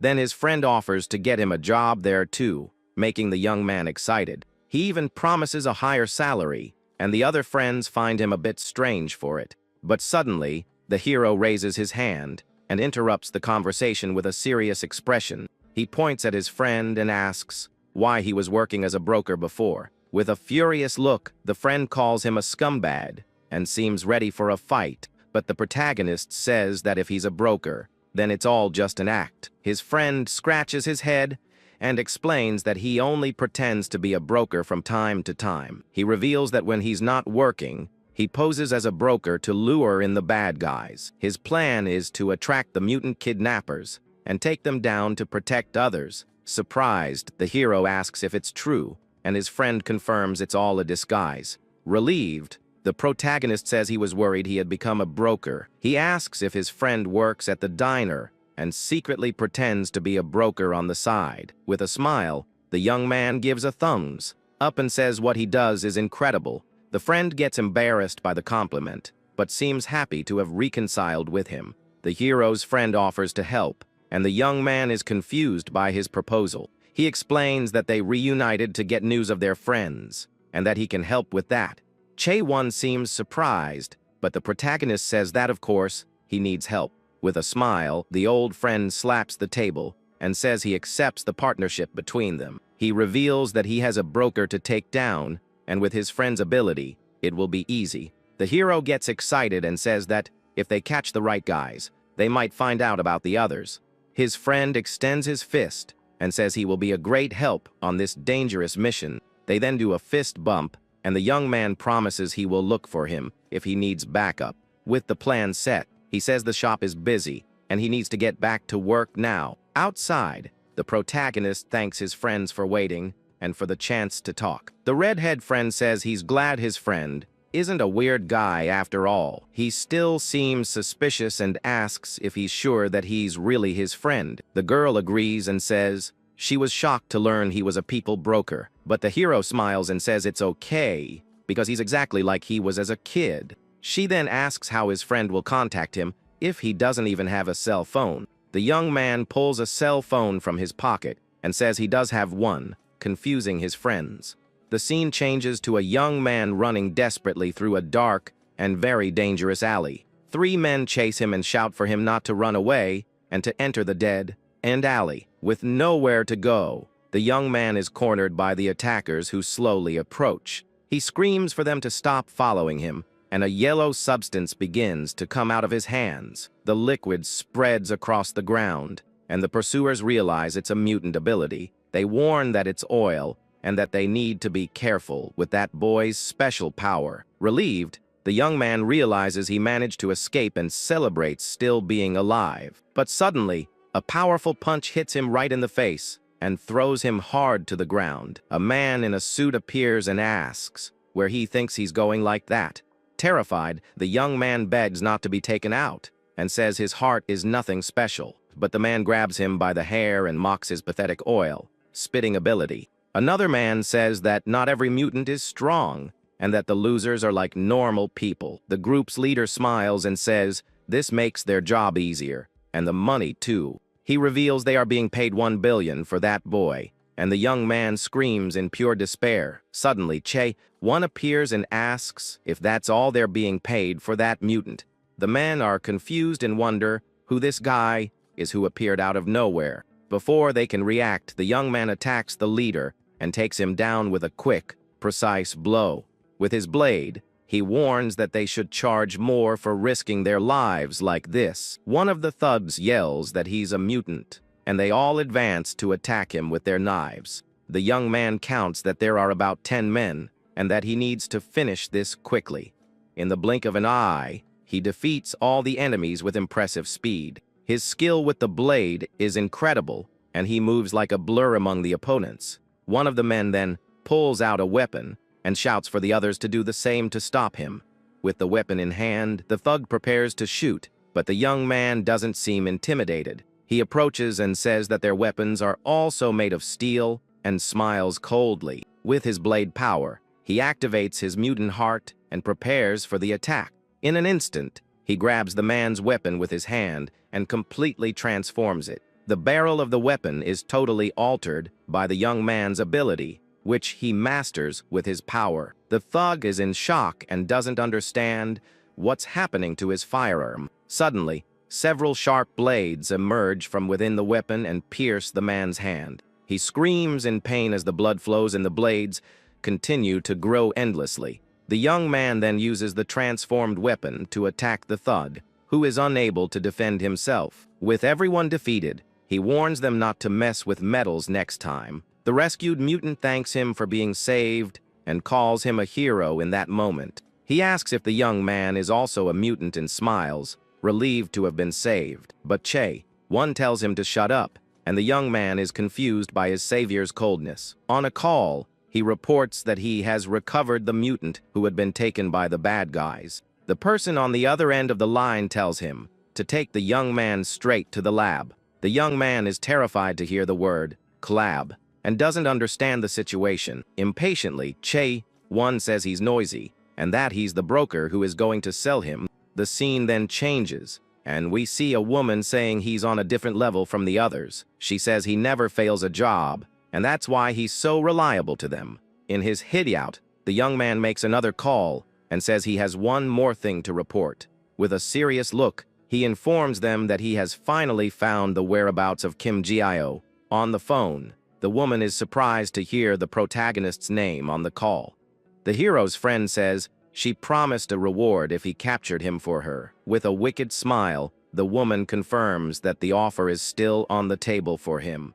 He then says he will deliver the young man the next day and hangs up the call. His friend thinks that his friend's regeneration is very strong and that normal methods won't work. While cleaning the diner, he decides he needs to find a place with a lot of metal. Elsewhere, the young man prepares a curry stew that looks very delicious. A girl in a wheelchair praises the dish and says he is the best cook. With a smile, he says he put in a lot of potatoes because he knows it's her favorite. The young woman is happy and says she loved the dish and that everything is delicious as always. He gently pats her head and promises he will make anything she wants to eat. The girl invites him to eat with them, but he seems busy with other things. He says he can't today because he needs to go somewhere important and gets ready to leave. The girl looks sad and asks if he's going out again, which makes the young man's heart ache. He promises he'll be back to finish eating and asks her to save some for him. The scene then changes to an apartment building at night, with a starry sky in the background. The protagonist's friend is in the kitchen, preparing something special for her friend. She thinks he ran around all day with the puppy and must be exhausted from everything. With that, she decides that meat and fruit are good for recovering from fatigue and restoring energy. She looks at the ingredients with a determined gaze and prepares to cook. The result is a dish of ribs with tangerines and strawberries, a very exotic combination. With her phone in hand, she says that ChatGPT assured her the combination would be good. She reads the recipe and is surprised to have found something so different and unusual. Excited, the young woman tosses the pan in the air and wonders if she has a talent for cooking. Suddenly, A message from her sister arrives on her phone with a question about the food. She tells her sister about the strange dish, and the other reacts with a disgusted sticker. The girl gets annoyed with the reaction and decides to save some for her sister to try. She then tells her friend that her sister won't be home until early morning and that he can go to bed early.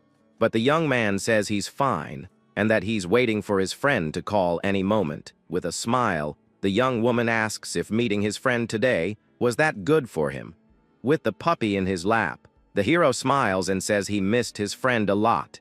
The girl comments that she's never seen him so relaxed before, and he agrees with a smile. He says one is a very precious friend to him and remembers the past. In a memory, his friend finds him alone and asks what he's doing there. The little skeleton gets scared and doesn't know what to say to his friend all of a sudden. He shrinks in his chair and says he was just sitting alone, doing nothing, but his friend notices that one of his arms is missing, and the skeleton yells not to touch it. He explains that the wound from an experiment hasn't healed yet and asks him not to look. With a smile, the young man asks if that's why he's pouting and calls him over. He asks for the skeleton's arm, who is confused but obeys without questioning his friend. Suddenly, the little mutant sees himself in the mirror, and his arm has been transformed into a blade. He is in shock at his new appearance and can't believe what he's seeing. His friend asks if it looks cool, and the skeleton is still trying to understand the transformation.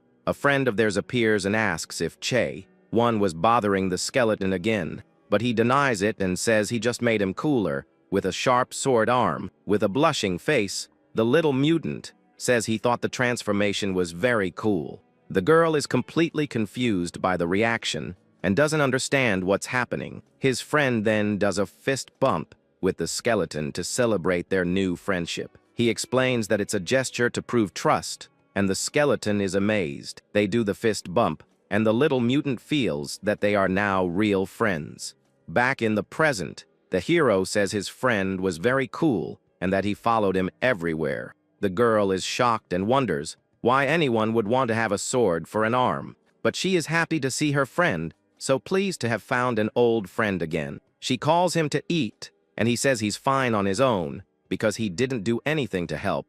With a smile, she shows him the plate of ribs with fruit and invites him to dinner. The young man is impressed by the appearance of the dish and wonders what it is. She says it's a special dish of ribs with strawberries and tangerines for him. He's never seen anything like it and is curious to try that exotic combination. With his chopsticks, he picks up a piece of meat and a strawberry and prepares to eat. He thanks her for the food and tries the dish with an expression of pure curiosity. He chews the food, and his friend eagerly asks if the dish is good. With tears in his eyes, the young man says it's absolutely incredible and praises the flavor. He says the strawberries, the meat, and the tangerines are all delicious together. The puppy comes closer, and the young man asks if he can give some to him too. But the girl says it's dangerous, and that you can't give just any food to an animal. She approaches the little one and promises she'll make something so special just for him later. The protagonist says thank you, and that this is the best food he has ever eaten in his life. Happy, the young woman promises she will cook something delicious for him again soon. He thanks her once more and continues to eat with his cheeks full and a smile. Suddenly, his cell phone rings, and he realizes it's a call from his friend Che-1. The young man answers the phone, but on the other end of the line, he hears a desperate cry for help. He asks what's wrong, and his friend says things have gotten dangerous with the guys from the lab. The young man is in shock, and the girl gets scared when she hears the word "clab" in the conversation. Desperate, his friend asks if he can come help him now, and the hero agrees right away. Before hanging up, his friend says the location is the last building in an abandoned factory lot. With the call ended, the protagonist gets ready to go help his friend in danger. He swallows his food and tells his friend that his buddy is in trouble and needs help. The young man apologizes for not being able to finish the food and thanks her for the delicious dinner. He then runs to the door, and his friend says she's going with him, but he stops her right away. The scene changes to a large abandoned warehouse full of metal structures and boxes. The hero arrives at the location and hides to observe the environment with great caution. He wonders why it's so quiet, if this is the place his friend indicated. Suddenly, the young man notices something strange and begins to analyze the place more closely. He touches a container and notes that the floor and walls are all made of metal. Steel pipes, plates, and bolts are everywhere, and the floor is covered with metal sheets. The young man is confused because this is a place where his friend would have a total advantage in a fight. He doesn't understand how his friend could have been defeated in a place like this. With a suspicious look, he starts walking through the warehouse in search of answers. The scene focuses on a pool of blood on the floor, indicating that something terrible happened there. The hero approaches and finds a mask on the ground, preparing for the worst. He decides he needs to keep his guard up because he can't be defeated here too. The young man imagines his friend might be tied up and trembling with fear somewhere. Suddenly, he hears a noise and turns to see what's happening in the warehouse. Several blades emerge from the floor and attack him by surprise with incredible speed. The blades pierce his body, and he screams in pain from the unexpected and brutal attack. He turns and sees his friend standing there with a cold, expressionless look. The blades continue to pierce his body, and he falls to the ground, gravely injured. He wonders what that sword is and how his friend could be doing this. With a wicked smile, his friend thanks him for coming and glares at him with hatred. The hero is confused and asks what he is doing and why he wasn't captured. The attacker says he can see with his own eyes that he's perfectly fine. With a hateful look, he reveals that the protagonist was tricked from the very beginning. He then moves into attack, and the young man tries to defend himself, but the pain is too great. The young man removes the blades from his body and prepares to fight against his traitorous friend. The two face each other, and the hero dodges a blow and tries to counter with a well-aimed kick. He hits the enemy's face with a powerful kick, but the pain prevents him from continuing. His friend throws him far away and prepares for the next attack with his blade in hand. The protagonist is breathless and realizes his body is too injured to fight. He prepares for another blow, and his former friend watches him with a cold stare. With the blade in his hand, he says he's happy to have seen him today after so long. He says it was strange because he only ever saw him as a skeleton, and now he's human. His friend continues, saying that just from hearing him speak, he knew he was the same as before. But he reveals that he lied to his friend, because now he captures mutants for the lab. With a look of pure evil, he confesses that he came to send him back to that place. On the ground, the hero feels the blood flowing and looks at his friend with a mix of hatred and pain. His friend sits on a pipe and asks if his friend is underestimating him at that moment. Then he stands up and says it's a shame. They are no longer allies now. With the blade in his hand, he prepares for the final attack, and the protagonist faces him. The scene ends with the two staring each other down, ready for a deadly battle between friends. At the beginning of the chapter, the former friend confirms he is a broker and is there for a reason. He reveals that he is there to drag the protagonist back to the lab he escaped from. The hero is in shock at the revelation and can't believe what he's hearing. With his hand on a metal beam, the attacker uses his ability and transforms it into blades. Suddenly, one of the blades flies towards the young man, who narrowly dodges the attack. He uses his speed to dodge, but his friend continues to chase him with his weapon. The protagonist jumps back and prepares for the next move from the traitorous enemy. With a powerful kick, he tries to hit his friend, but the other dodges with ease. The hero realizes that his friend is not trying to restrain him, but to finish him off for good.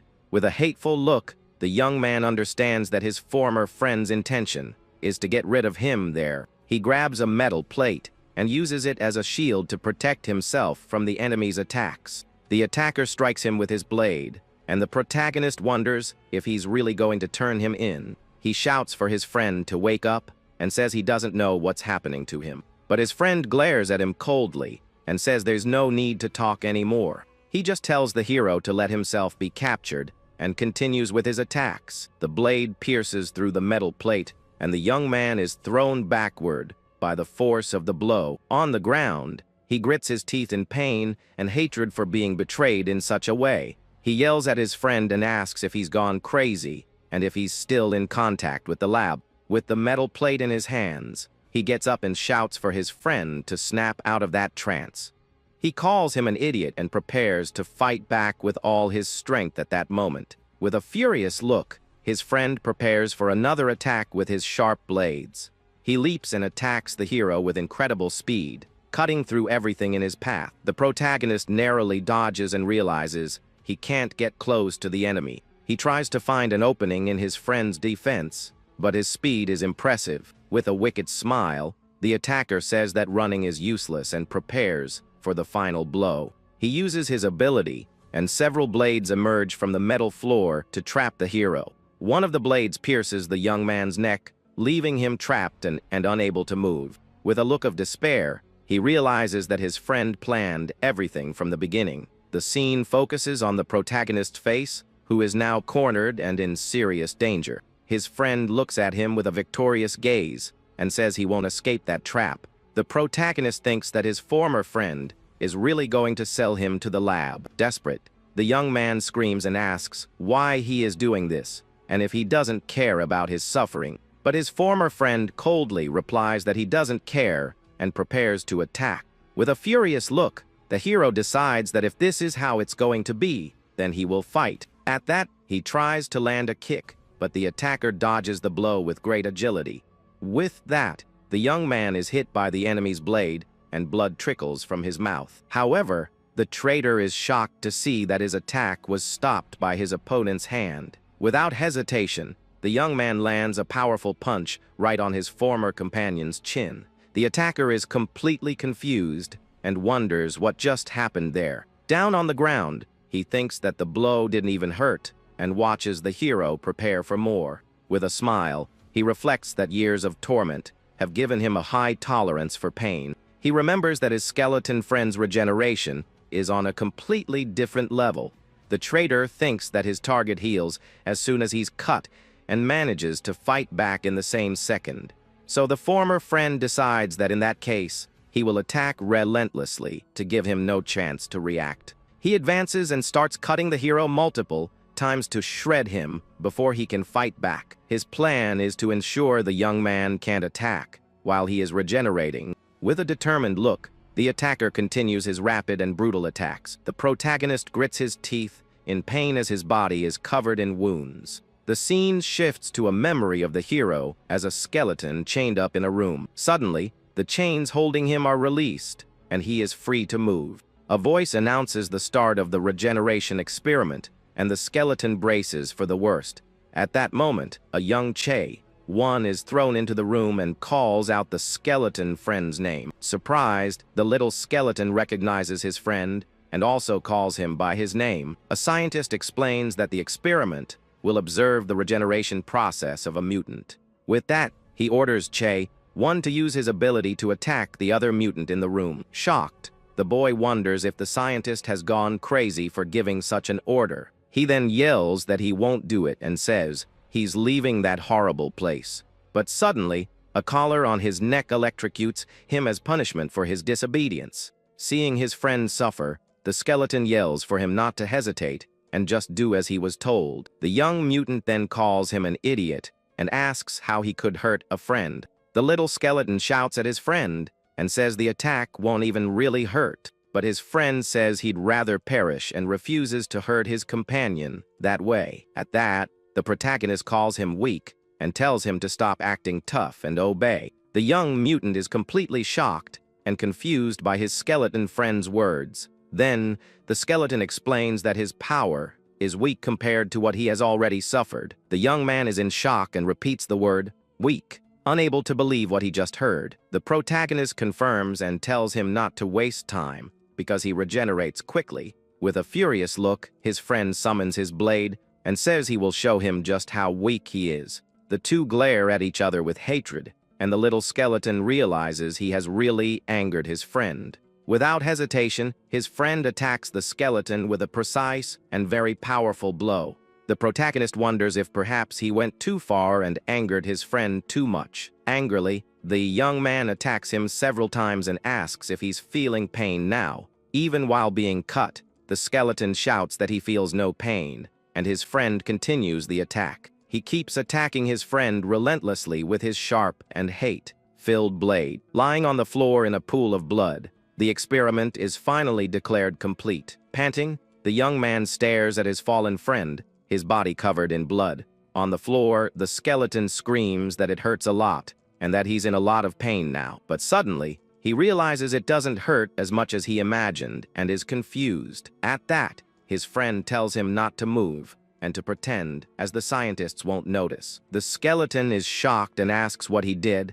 and if he cut himself too. His friend confirms and tells him to be quiet before the researchers figure out the plan. The protagonist asks why he did that if he would have healed anyway. With that, his friend calls him an idiot and says he knows his recovery is slow. He also reveals that he knows the lab doesn't give him blood out of fear of his regeneration. The skeleton is speechless upon hearing that and realizes his friend's sacrifice. The young man tells him not to look at him like a martyr, as that's embarrassing between friends. Back in the present, the hero remembers this and asks why he is acting this way now. With a firm step, the traitor advances towards the protagonist without any hesitation. He prepares to attack his former friend with a powerful and rage-filled punch. The two face each other once more, ready to continue the deadly fight in that warehouse. The former friend is surprised because the protagonist managed to stop his punch at the last second. With his face full of anger, the hero grits his teeth, unable to believe the betrayal he has suffered. The traitor wonders how he can still face him like that after being so badly injured. With a smile, the young man prepares to counter his former companion's attack. With that, he lands a blow that sends the enemy flying and yells that this really irritates him.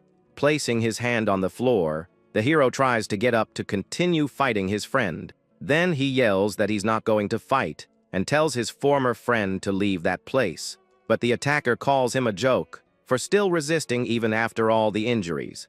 He tells the young man to give up because one way or another, he's going to turn him over to the lab. The traitor then mentions the protagonist's new friends and threatens him with a cold stare. With a smile, he asks if he should go after those two young students first. Hearing the threat, the young man blocks the blade with his own arm, suffering a major injury. A pool of blood forms on the warehouse floor as the fight becomes more serious. Even injured, the hero holds onto his former friend and won't let him get away. With a smile, the traitor says he's finally facing him and asks if his friends are important. He continues the taunt and says that finding two normal students would be very easy. Then he threatens that if the protagonist runs, his friends will pay the price for it. Furious, the hero grabs the traitor's face to make him shut his mouth once and for all. The scene focuses on the young man's hand, covering his former friend's mouth, who is shocked.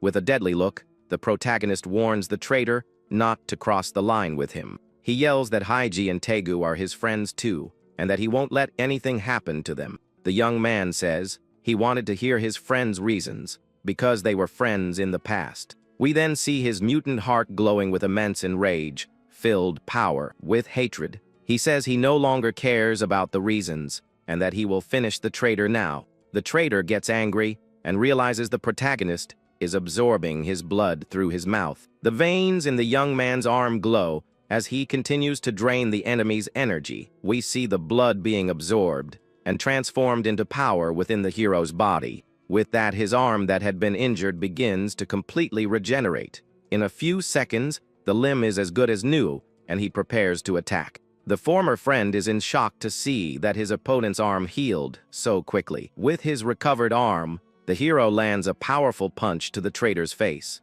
The young man is thrown far away by the force of the blow and crashes onto the warehouse floor. He coughs in great pain and realizes the attack was much stronger than expected.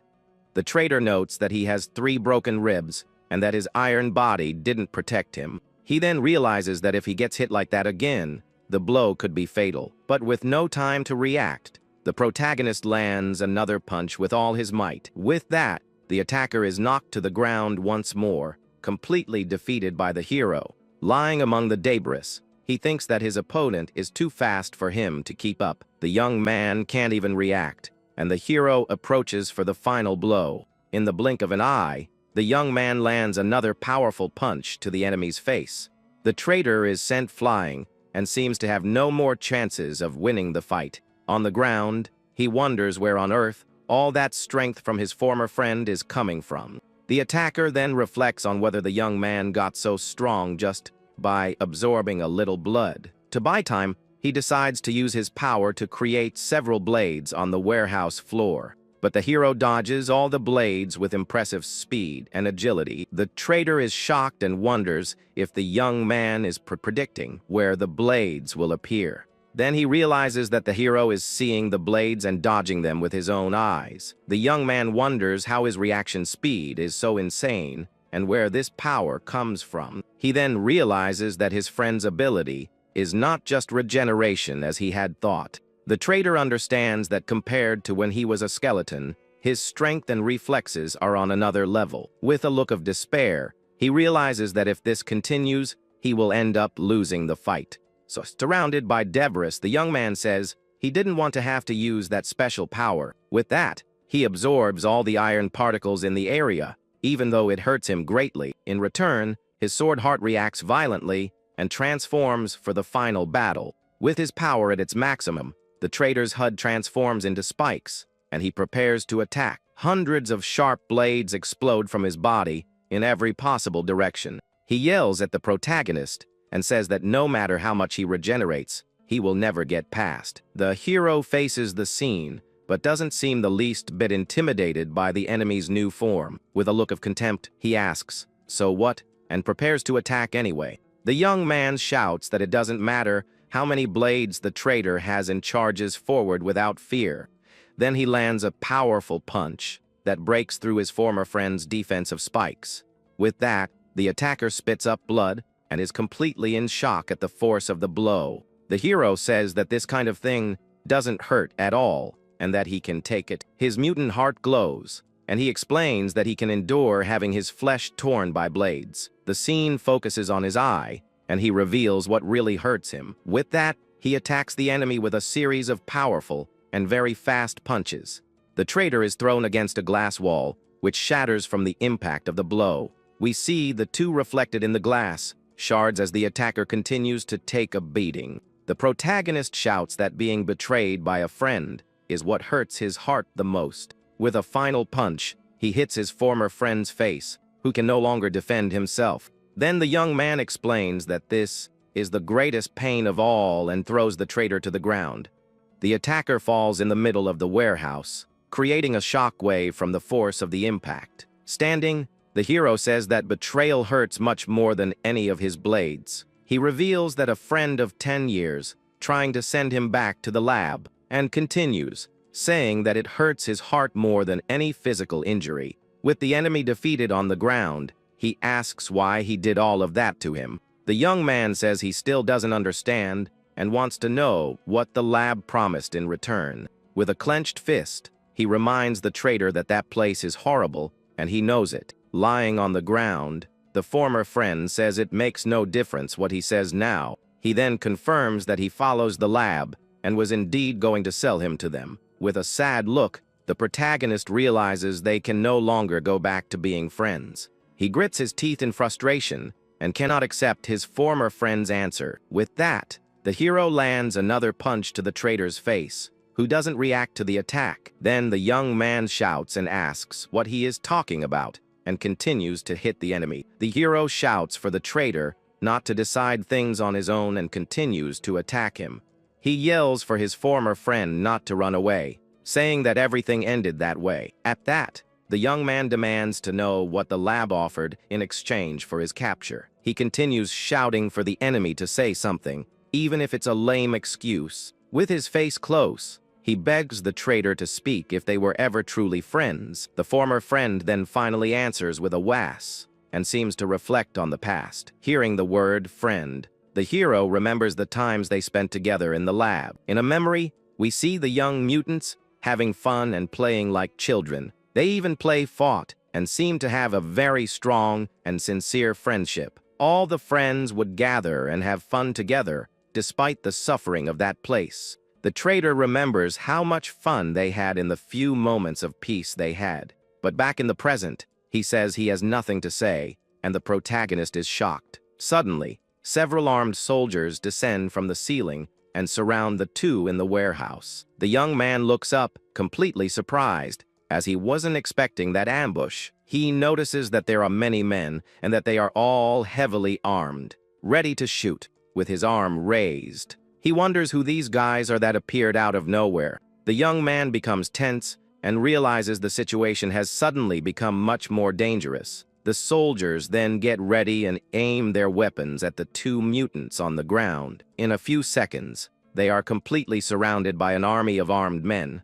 One of the soldiers reports over the radio that a heart mutant has been detected at the location. Hearing this, the hero realizes that these men are from the lab and becomes terrified. He remembers the day he escaped and how he was chased by these same soldiers. Back then, he was brutally attacked and had no chance to defend himself. Several men surrounded him and fired relentlessly to capture him and take him back. The memory leaves him completely terrified, and he realizes he needs to get out of there. Without a second thought, the young man picks up his former friend's body and prepares to escape. The hero then rips a metal pipe from the floor to use for a boost in his escape. With the pipe, he launches himself into the air with impressive force to break through the encirclement. Carrying the traitor on his shoulders, he leaps over all the soldiers to escape. Seeing the scene, the soldiers shout that the mutant is escaping and run to pursue him. With his former friend on his shoulders, the hero lands hard on the metal floor of the warehouse. But he barely has time to breathe as the soldiers are already surrounding him from all sides. One of the men reports that the mutants' escape route has been blocked and that they are cornered. Panting, the young man realizes he has nowhere to run and that the situation has gotten very ugly. From above, we see how the young man is completely surrounded by dozens of armed soldiers. Then the team leader introduces himself as Jinwook and tells everyone to maintain their watch. He gives the order to fire if the mutants try to resist capture in any way. The protagonist is terrified because if he's caught, he'll be sent back to that lab. The leader then prepares to give the final order and end the situation once and for all. But suddenly, a feminine hand grabs his radio and interrupts his communication. An elegant woman appears and faces him with a serious and authoritative look. She introduces herself as the leader of the Special Mutant Task Force and takes control. The leader is shocked and doesn't understand how the famous Song Hyein appeared there out of nowhere. All the other soldiers are also surprised and wonder what the leader is doing there. With that, the woman orders everyone to lower their weapons and cease fire immediately. The soldiers obey, and the protagonist stands there, not understanding what is happening. The woman then approaches the young man with a confident stride and a calm look on her face. She says he must be Go, and the young man is surprised that she knows his name. Then she calms him down and reveals that she came to help him because she heard everything from her younger sister. Shocked, the hero realizes she can only be the older sister of his friend Hyaji. The woman then introduces herself as Songhai and says it's a pleasure to meet him. The protagonist is shocked as he realizes she can only be his friend's older sister. She then calms him down and tells him not to worry because she'll take care of everything. Then she turns to the soldiers, and one of them confirms she is there because of the incident. The leader then tells them to block civilian access and call the paramedics. But suddenly, the leader of the other team shouts for everyone to wait a second. He then questions the woman and asks if the special forces ignore basic protocols. The man stares at her coldly as he says that his team arrived and took control first. She then explains that when it comes to a wanted mutant, her team has priority. With that, a man beside her shows the arrest warrant and the file for Lee Chae-1. The leader of the other team lets out a laugh and says she seems to be getting it all wrong. He points to the hero and says that his target isn't the traitor, but the young man in the black T-shirt. The man reveals that he checked the cameras and discovered that the boy is also an unregistered mutant. The leader explains that unregistered mutants are civilians and are therefore under his jurisdiction. He then orders his men to aim their weapons at the young man to take him in immediately. The soldiers then get ready and point their weapons at the two mutants on the ground. In a few seconds, They are completely surrounded by an army of armed men. Scared, the young man finds himself surrounded again and doesn't know what to do to escape. He starts to panic and wonders what he can do in such a dangerous situation. But suddenly, his friend's sister uses her power and the soldiers' weapons glow. The men are confused as the weapons in their hands begin to fall apart on their own. In an instant, all the weapons are completely destroyed by the woman's power. The soldiers are in shock and wonder how the weapons broke so quickly. Then they realize that this is leader Songhai's mutant ability in action.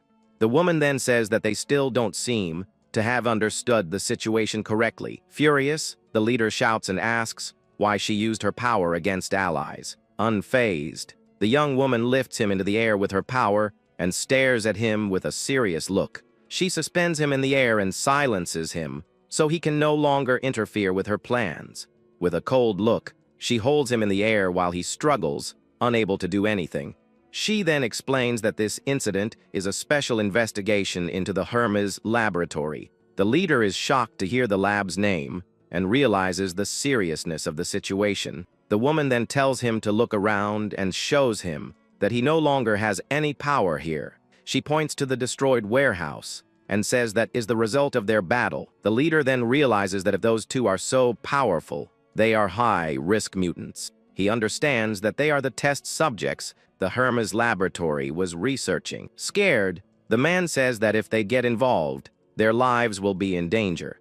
The soldiers then take the injured traitor away, and the hero tries to stop them. The young man asks where they are taking his former friend and tries to get closer. But a man stops him and explains that the boy is a criminal they've been looking for. Shocked, the protagonist sees his friend being put in cuffs and wonders what he did wrong. The man then says that the hero also needs to give a statement about what happened. With a smile, he informs him that the young man will have a private interview with the team leader. The boy is terrified at the idea of an interview with such a scary woman. The scene then changes to an interrogation room where the woman is waiting to talk to him. Sitting at the table, the young man trembles with fear, and his friend's sister looks at him with a smile. She tells him not to be tense, as she only called him in to ask a few questions. With a serious look, she reveals that her team is tracking the Hermes laboratory. The woman says she heard from her sister that he was held there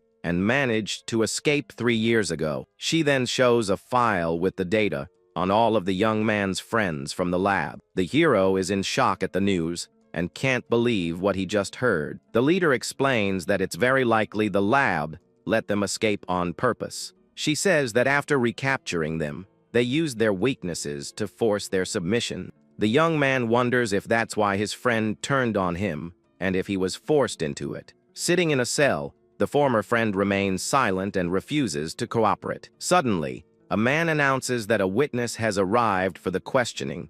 The protagonist is confused and doesn't understand who else could be involved in this. Then a girl in a wheelchair enters the room and introduces herself as Che, Won's sister. The man accompanying her closes the door so they can talk with more privacy. The leader approaches the young woman and says they need to know what she saw to understand the case.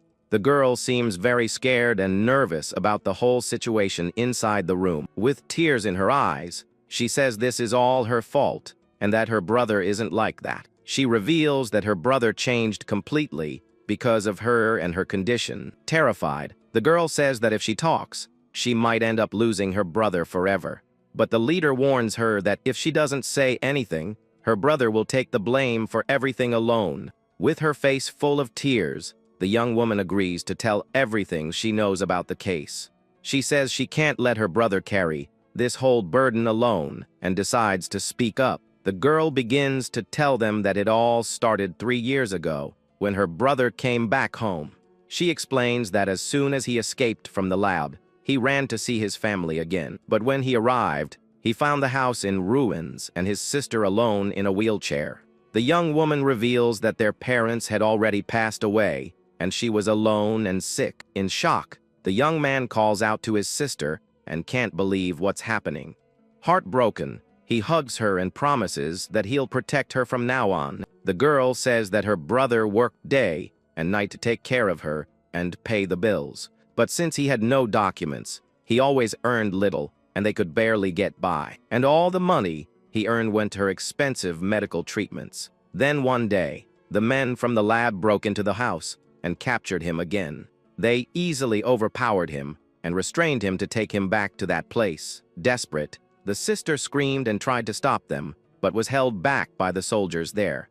Furious, the young man shouted for them to let his sister go and threatened to take them all down. But suddenly a mysterious man appeared and said it had been a while since he'd last seen him. He revealed they wouldn't hold him anymore and would give him money and an identity. In exchange, the young man would have to help them with their dirty work without question. The sister says the lab paid for everything, but in return, her brother couldn't say anything, crying. She says she didn't know he was committing crimes because of her and blames herself.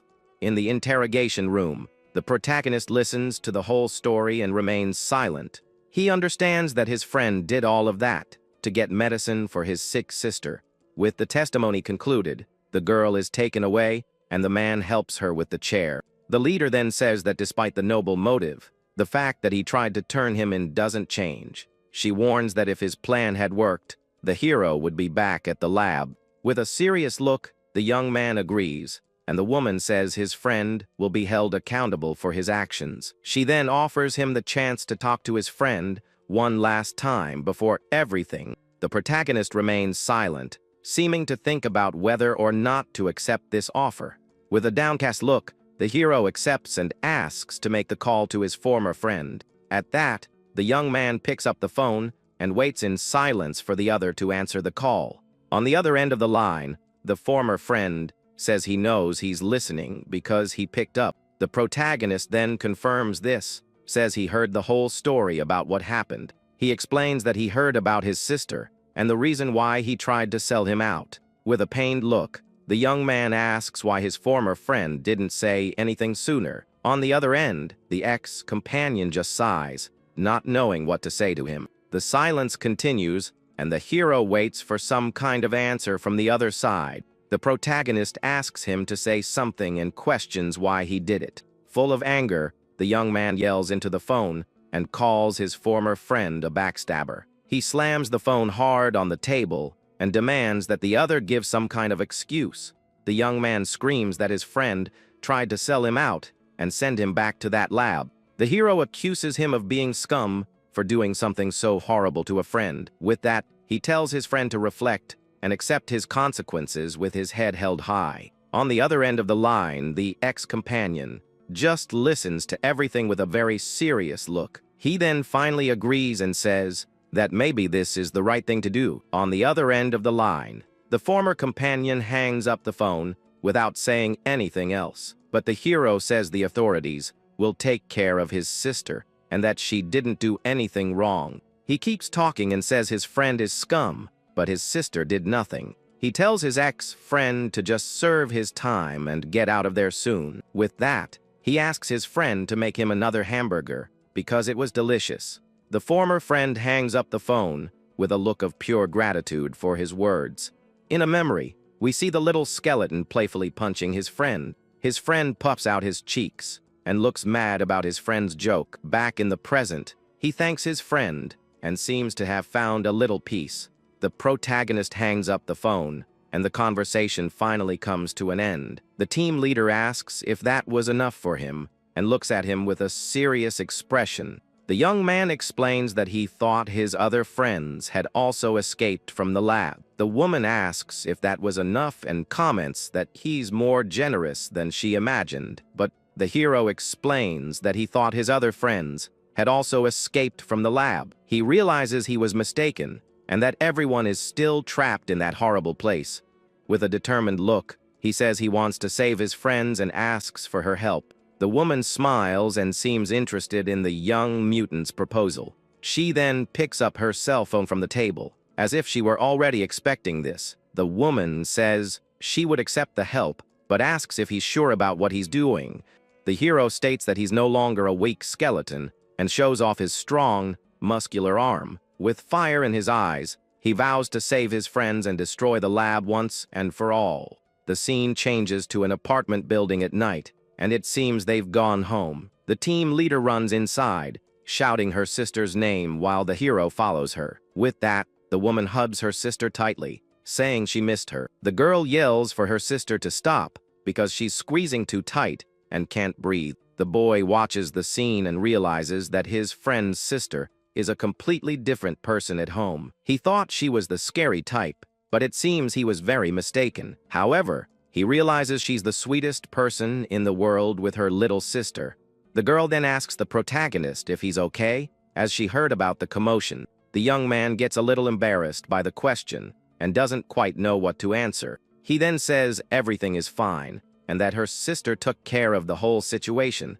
His friend is relieved to hear that, and seems calmer with his answer. The boy turns bright red when the young woman asks if he wants to eat the dish she prepared. His friend remembers she sent her sister a message about the food and calls her to come eat. All excited, the girl brings a huge pot with the food she prepared for them. Her older sister stares at the food with a grim look on her face when she sees the strange ingredients. She then asks who on earth taught her sister to cook like that. The girl shows a recipe on her phone and says someone named GBT taught her. The leader wonders if that crazy artificial intelligence dared to make fun of a human. She explains that the food isn't good, and that if they eat it, they'll get sick. The young woman looks sad and confesses she changed the original recipe from the app a little. She explains she wanted her sister to feel more energetic, so she added the fruit. The leader is shocked and speechless upon hearing her younger sister's justification, but so as not to hurt her feelings, she eats the food and says it's delicious. The younger sister is surprised and says she doesn't have to force herself to eat. With a forced smile, the woman says the food is delicious and gives a thumbs up. Her sister is happy and asks if it's true, because the combination of ingredients is good. The woman keeps eating and says it's a mix of everything that's tasty. The young woman is beaming with happiness to see that her older sister liked the food. The protagonist also eats and says it's very good to please his friend. He keeps eating and says he could eat this every day. It's that good. The leader stares at him and wonders if his taste buds haven't regenerated. The two then clear their plates and give thanks for the delicious meal. The woman then says they need to clear something up before they continue. She points to the young man and says they need to sort out his living situation. The leader explains that having a healthy man living with two women is a problem. Her younger sister gets worried and asks where her friend is going to stay now. The woman says she thought about taking him to the headquarters, but it's too risky. She then takes out her cell phone to try and resolve the situation another way. She calls someone and requests an urgent official residence for the young mutant. After the call, she looks disappointed and says there are no vacancies at the moment, but she explains that a room will be available soon and that it's a relief. With a smile, the hero thanks her for the help and seems very happy with the news. His friend also celebrates and says she's very happy for him and his puppy, but the woman says she's not done yet and grabs a pen to write something. The boy is confused and doesn't understand what else she could be planning. She slams her hand on the table and puts down a paper with a list of rules for him. She explains that in return, he can only stay in the living room and cannot enter her sister's room. The leader hands him the list with 10 rules and tells him to read and sign the document. She threatens him and says that if he breaks any rules, the consequences will be terrible. She then stares at him with a serious look and says he'll see something worse than he can imagine. The young man is terrified by the threat and promises to follow all the rules to the letter. The hero and his friend look at the list of rules and are shocked by how many there are. The leader then says that's enough talk about the living situation and calls the boy to go out. The young man is terrified and asks where they are going with a fearful look. The woman explains that she needs to check the extent of his mutation, and that's why they're going out. They go to a remote location, and she says it's perfect there because no one is around. She reminds him that he said he wanted to help destroy the lab, and that to do so, she needs to know his abilities. The boy explains that if he gets hurt, he can regenerate his body by consuming blood. He continues, saying that if he absorbs enough blood, he can regenerate several times. The woman stares at him and says She doesn't think regeneration is his only power. She remembers the fight scene and says there were traces of superhuman strength at the location. The young man says he's always had that, and that maybe his physical attributes are just better than others. She stares at him and says his attributes seem to be a little more than just better. He explains that he never fully regenerated at the lab and only realized it now. The woman understands that the blood acts as both medicine and a source of power for him. With that, she steps back and prepares to test the young mutant's strength. She tosses a dynamometer to him and asks him to squeeze it with all his strength. The boy catches the object and prepares for the test with a slightly tense look. He remembers seeing one of those at the lab and seems a little uncomfortable. He holds the device and wonders if this is the correct way to use it. With determination, he concentrates and puts all his strength into his hand for the test. He concentrates the blood in his hand and squeezes the dynamometer with impressive force. With a grunt of effort, he squeezes the device so hard that he shatters it into pieces. The young man is shocked by what he just did and can't believe his own strength. The woman is surprised and says that device could measure up to 500 kilograms. She realizes the boy's grip strength is greater than a gorilla's. The boy apologizes for breaking the device and says he didn't know he was that strong. The woman says he's stronger than she thought and seems impressed. She then uses her power and levitates some rocks from the ground to test something else. The young man is confused and doesn't understand what she's planning to do with those rocks. Suddenly, the rocks fly in his direction at high speed to test his reflexes. The young man dodges the rocks with impressive agility, contorting himself in the air, but one of the rocks ends up hitting him square in the head, and he cries out in pain. The woman is impressed because she controlled the rocks randomly, and he dodged almost all of them. She then says that with this level of physical skill, he is a high-rank mutant. The boy comments that the rocks moved as if they were alive and asks if her mutation is a superpower. The team leader just stares at him in silence without giving any answer about her ability. She then tells him not to be silly, as mutations are within the realm of science. The woman explains that her mutation is a national secret, and that's why she can't tell him. With that, she warns him that he also needs to keep his abilities a secret and not draw attention. The woman adds that he probably knows this better than she does from his experience. The protagonist reflects on her words and realizes the woman is right. He remembers all the times he used his power recklessly and decides to be more careful. But suddenly, her sister shows up at the location and finds them talking there. The girl arrives excitedly with a bag and a can of soda, saying she bought drinks. The young man gets all excited by the surprise, while the older sister watches the scene. The leader thinks to herself that deep down, he's still just a kid, despite everything. His friend asks where her sister is going, and she says she needs to take a work call.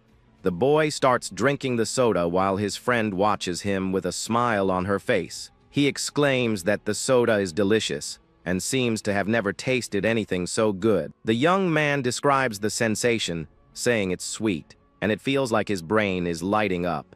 He says it's like a switch flipped in his head, and his friend is happy that he liked it. But suddenly he stops and holds the can, as he feels he's tasted that flavor before. A memory of his former friend serving him a hamburger comes to his mind. The boy realizes he drank this with the hamburger his ex-friend made for him. His friend notices the change in his expression and asks what's wrong. The young man just says it's nothing and looks away with a sad expression. The girl keeps looking at him, not understanding the reason for his sudden change in mood. He then explains that he just remembered his friend and the other companions for a moment.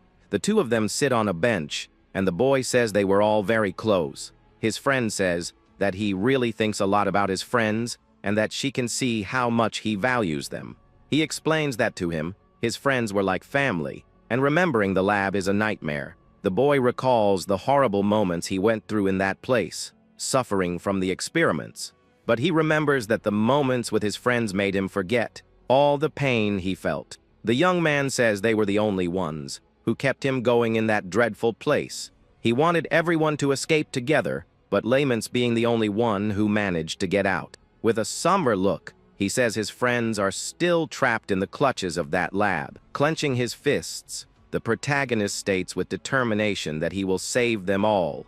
He vows that he'll rescue them, even if it means he has to fight and take down the whole place. His friend watches him in silence, seeming moved by his determination. She says she's not a mutant, but if there's anything she can do, he can count on her. With a radiant smile, the girl asks him to just let her know any time. The hero stares at her for a moment, surprised by her offer of help. He then smiles back and thanks for being willing to help him. A few days later, the scene changes to a high school, and it seems he's going to start attending. Two female students see the boy and wonder if he's the new transfer student. Some girls comment on his looks, and one says she's going to ask for his Instagram. The teacher tells the class to be quiet and announces they have a new classmate today. The young man's heart beats fast, and he wonders if he'll be able to fit in here. In front of the class, he still doesn't quite understand how all of this happened so fast.